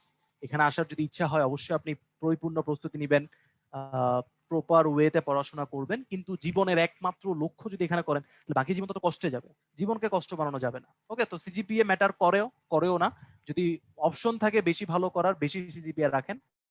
আর যদি আনফরচুনেটলি কমে যায়, কোনো কারণে খারাপ হয়ে যায়, তাহলে অবশ্যই এটার একটা রিজন আপনি তৈরি করবেন যে কেন আপনি ভালো করেন নাই। আচ্ছা, তারপরের প্রশ্ন হলো, ফরেনে, দেশের ভেতরে বাইরে পাওয়ার প্র্যাকটিস আর কথাটাই তো নেগেটিভ, তাই না? এসে জয়েন করলে আপনার অনেক পাওয়ার, ইটস নট পাওয়ার, বেশি পাওয়ারের সাথে কিন্তু রেসপন্সিবিলিটি বেড়ে যায়। পাওয়ার প্র্যাকটিস করতে যাবেন না, উল্টা হয়ে যাবে। পাওয়ার কিছু না, জাস্ট আপনি ভালো কাজ করবেন, আপনি ভালো কাজের সম্মান পাবেন, এটাই। মানে এমন করে ফেলবো অমন করে ফেলবো এটা মাথায় রাখবেন না, এটা একেবারে রাখা উচিত না আর কি, কারণ এটা দেশের জন্য একটু ধ্বংসাত্মক হবে। আচ্ছা, আমার প্রথম বিসিএস 38, হ্যাঁ আমার ভাইয়া প্রথম 38 ছিল, ওটাতেই হয়ে গেছে। 40-এর আর ভাইবা দিতে মানে দেই নাই, যেহেতু অলরেডি একটা চলে আসছে। ওকে, আর তো কি, গুড, ভেরি গুড কোশ্চেন, যে ক্যাডার হওয়ার পর হায়ার স্টাডিজ এর স্কোপ কেমন? প্রচুর, ট্রাস্ট মি, প্রচুর, একদম আসলে সত্যি কথা প্রচুর। যায় না, ম্যাক্সিমামই যায় না, অ্যাডমিনের মানুষ তো যেতেই চায় না, কারণ ওদের যে মানে খুব ভালো ভালো পোস্টিং গুলো সিল্যান্ড, ইউএনও, ডিসি, ফরেন পোস্টিং এ মানে ফরেনে চলে মানে পড়তে চলে গেলে এগুলো হওয়া যায় না, যেন যেতে চায় না। বাট ডিপ্লোম্যাটদের প্রচুর আছে সুযোগ, অনেক সুযোগ সুবিধা আছে, ইটস ট্রু, সবচেয়ে বেশি সুযোগ সুবিধা পাওয়া যায় আপনি যদি ক্যাডার সার্ভিসে থাকেন। ওকে, আরেকটা প্রশ্ন করছে, একজন ডিপ্লোম্যাট এবং পলিটিশিয়ান সেম কিনা? ডিপ্লোম্যাট আসলে ফরেন সার্ভিসে জব করলেই ডিপ্লোম্যাট হবে, আর কেউ ডিপ্লোম্যাট হতে পারবে না, এটা সত্যি না। ডিপ্লোম্যাট অনেক অনেক ভাবে হতে পারে। অর্গানাইজেশনে যারা কাজ করে, বড় বড় অর্গানাইজেশন, তারাও কিন্তু ডিপ্লোম্যাট। দেশের রাষ্ট্রপতিও কিন্তু ডিপ্লোম্যাট, প্রধানমন্ত্রীও কিন্তু ডিপ্লোম্যাট, মন্ত্রী মিনিস্টাররাও তো ডিপ্লোম্যাট। সো বাট নর্মাল পলিটিশিয়ানকে আপনি ডিপ্লোম্যাট বলতে পারবেন না, কারণ একজন পলিটিশিয়ান যদি মেম্বার অফ দ্য পার্লামেন্ট হয়ে যায়, তখন সে একটা জেলা বা একটা আসনকে রিপ্রেজেন্ট করতে পারে। তার আগে কিন্তু নির্বাচিত না হয়ে কিন্তু করতে পারে না। সো পলিটিশিয়ানকে আবার সে একটা দলের হয়ে রিপ্রেজেন্ট করতেছে, দ্যাটস অলসো ডিপ্লোমেসি, বাট সরাসরি ডিপ্লোম্যাট বলা যাবে না, বাট অন্যান্য ভাবে ডিপ্লোমেসি করতে পারে সে।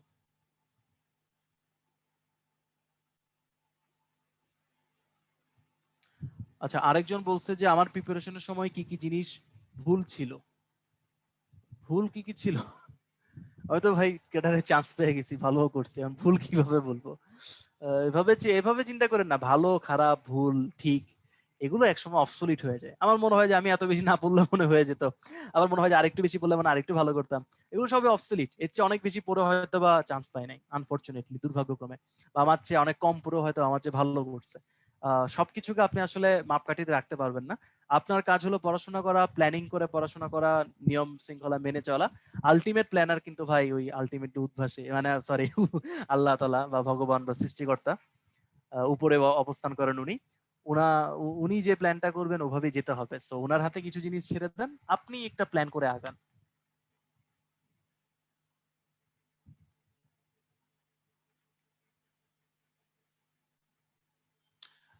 নাজিয়া যে প্রশ্নটা করেছেন কোন প্রকাশনীর বই পড়লে, আপনি আশা করি বুঝতে পারতেছেন যে আমি এটা কেন বলতেছি না। আমার পজিশন থেকে এরকম কোনো স্পেসিফিক বইকে বলা ঠিক না। এগুলো আপনি দোকানে গিয়ে জিজ্ঞেস করলে ওরা বলে দিবে যে বাংলার জন্য কোনটা ভালো, ইংরেজির জন্য কোনটা ভালো, বিজ্ঞানের জন্য কোনটা ভালো। আমার মুখ দিয়ে না বললে আমি একটু খুশি হই আর কি, কিছু মনে করবেন না। আমার 40তম বিসিএস এর ফার্স্ট চয়েস কি? আমার ফরেন ছিল, সেকেন্ড পুলিশ ছিল। ওকে, সাত একটা প্রশ্ন করেছে যে হাই কমিশনার এবং অ্যাম্বাসেডরের মধ্যে পার্থক্য কি? দুইটাই আসলে সেম পোস্টিং। যদি কমনওয়েলথের অংশ হয়, যেমন বাংলাদেশ কিন্তু ব্রিটিশ শাসনে ছিল এক সময়, তাই বাংলাদেশের, ইন্ডিয়াও এক সময় ব্রিটিশ শাসনের আন্ডারে ছিল, তাই বাংলাদেশের একজন ডিপ্লোম্যাট, সর্বোচ্চ ডিপ্লোম্যাট যিনি, উনি যখন ইন্ডিয়াতে পোস্টেড হবে তখন তাকে আমরা হাই কমিশনার বলবো। বাট উনি যদি ইউএসএ তে পোস্টেড হয় তখন আমরা কিন্তু আবার অ্যাম্বাসেডর বলবো। হাইতিতে পোস্টিং হলে কিন্তু অ্যাম্বাসেডর বলবো, ব্রাজিলে পোস্টিং হলে অ্যাম্বাসেডর বলবো, কিন্তু ইউকে তে যদি পোস্টিং হয় তখন আবার হাই কমিশনার বলবো। মানে receiving country and sending country যদি কমনওয়েলথের মেম্বার হয় তখন হাই কমিশনার, আর ইন জেনারেল সবাই অ্যাম্বাসেডর। এই হলো পার্থক্য। আপনাদের প্রশ্ন প্রায় শেষের দিকে চলে আসছে। আপনাদের মধ্যে যদি কেউ কিছু বলতে চান অবশ্যই আমি খুবই খুশি হব। অনেকক্ষণ ধরে আমি বলতে যাচ্ছি, আমি এখনো জানি না আমার ভিডিওটা কেন চালু হচ্ছে না, প্রবলেমটা কি? আমি পিসিটা রেজিস্টার্টও দিছিলাম একবার, তাও চালু হচ্ছে না। যদি আপনাদের মধ্যে কেউ কিছু বলতে চান, please please, the floor is your, you can say anything, positive, negative, constructive, destructive, সবই বলতে পারেন, আমি সবকিছুর জন্য রেডি। আচ্ছা, আরেকটা প্রশ্ন একটু বলেন, একজন বলছে যে 38-এ ফরেন পাইছেন, 40-এ কেন ফরেনে অ্যাপ্লাই করছেন? না না ভাই, এটা একটু ঝামেলা আছে তো। আমি 38-এ অ্যাপ্লাই করছি 17-তে, 40-এ করছি 19-এ। 40-এ অ্যাপ্লাই করার সময় কিন্তু 38-এ রিটেনের রেজাল্টও আমার দেয় নাই। আমি যে ফরেন পাবো এটা আমি জানি না, এই জন্য আর কি।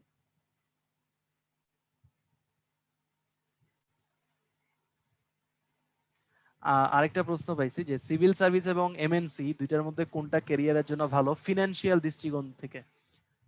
দুইটাই ভালো, দুইটাই খারাপ। সিভিল সার্ভিসের টাকা পয়সা তো আপনি শেষের দিকে গিয়ে পাবেন, শুরুর দিকে তো টাকা পয়সা একটু কম, বাট হালাল পয়সা। এমএনসিটাও অবশ্যই হালাল পয়সা, কোনোটাই হারাম না। এমএনসিতে অবশ্যই একটা ডিফারেন্ট লাইফ স্ট্যান্ডার্ড শুরু থেকে মেনটেন করা যায়, আবার ইনসিকিউরিটিও কিছুটা থাকে। এটা আসলে পার্সোনাল চয়েসের উপর আসলে ছেড়ে দেওয়া উচিত। আমি যদি এমএনসি তে ছিলাম 2 মাস, আপনি আমাকে বলেন যে আপনার ভালো লাগছে কিনা, হ্যাঁ ভালো লাগছে। ছেড়ে দিয়ে ভালো লাগছে কিনা, ছেড়ে দিয়েও ভালো লাগছে। আপনি আমাকে যদি বলেন ফিউচারে কাজ করবে কিনা, আমি অবশ্যই ফিউচারেও আমি এমএনসি তে কাজ করতে চাই। লাইফে যত বেশি দিক আপনি এক্সপ্লোর করবেন তত বেশি খুশি হবেন। কারণ আমার জীবনে একটা ছোট্ট লক্ষ্য আছে যে বুড়া বয়সে গিয়ে যেন নাতি নাতনিকে গল্প বলার জন্য আমার গল্প শেষ না হয়ে যায়। এই জন্য লাইফে যতগুলো সেক্টরে আপনার বিচরণ করা উচিত আপনি করেন, যতভাবে এক্সপ্লোর করা যায় করেন। অবশ্যই সৎ থাকেন, নিয়ত ভালো রাখেন, মানুষ হিসেবে ভালো থেকে আর কি।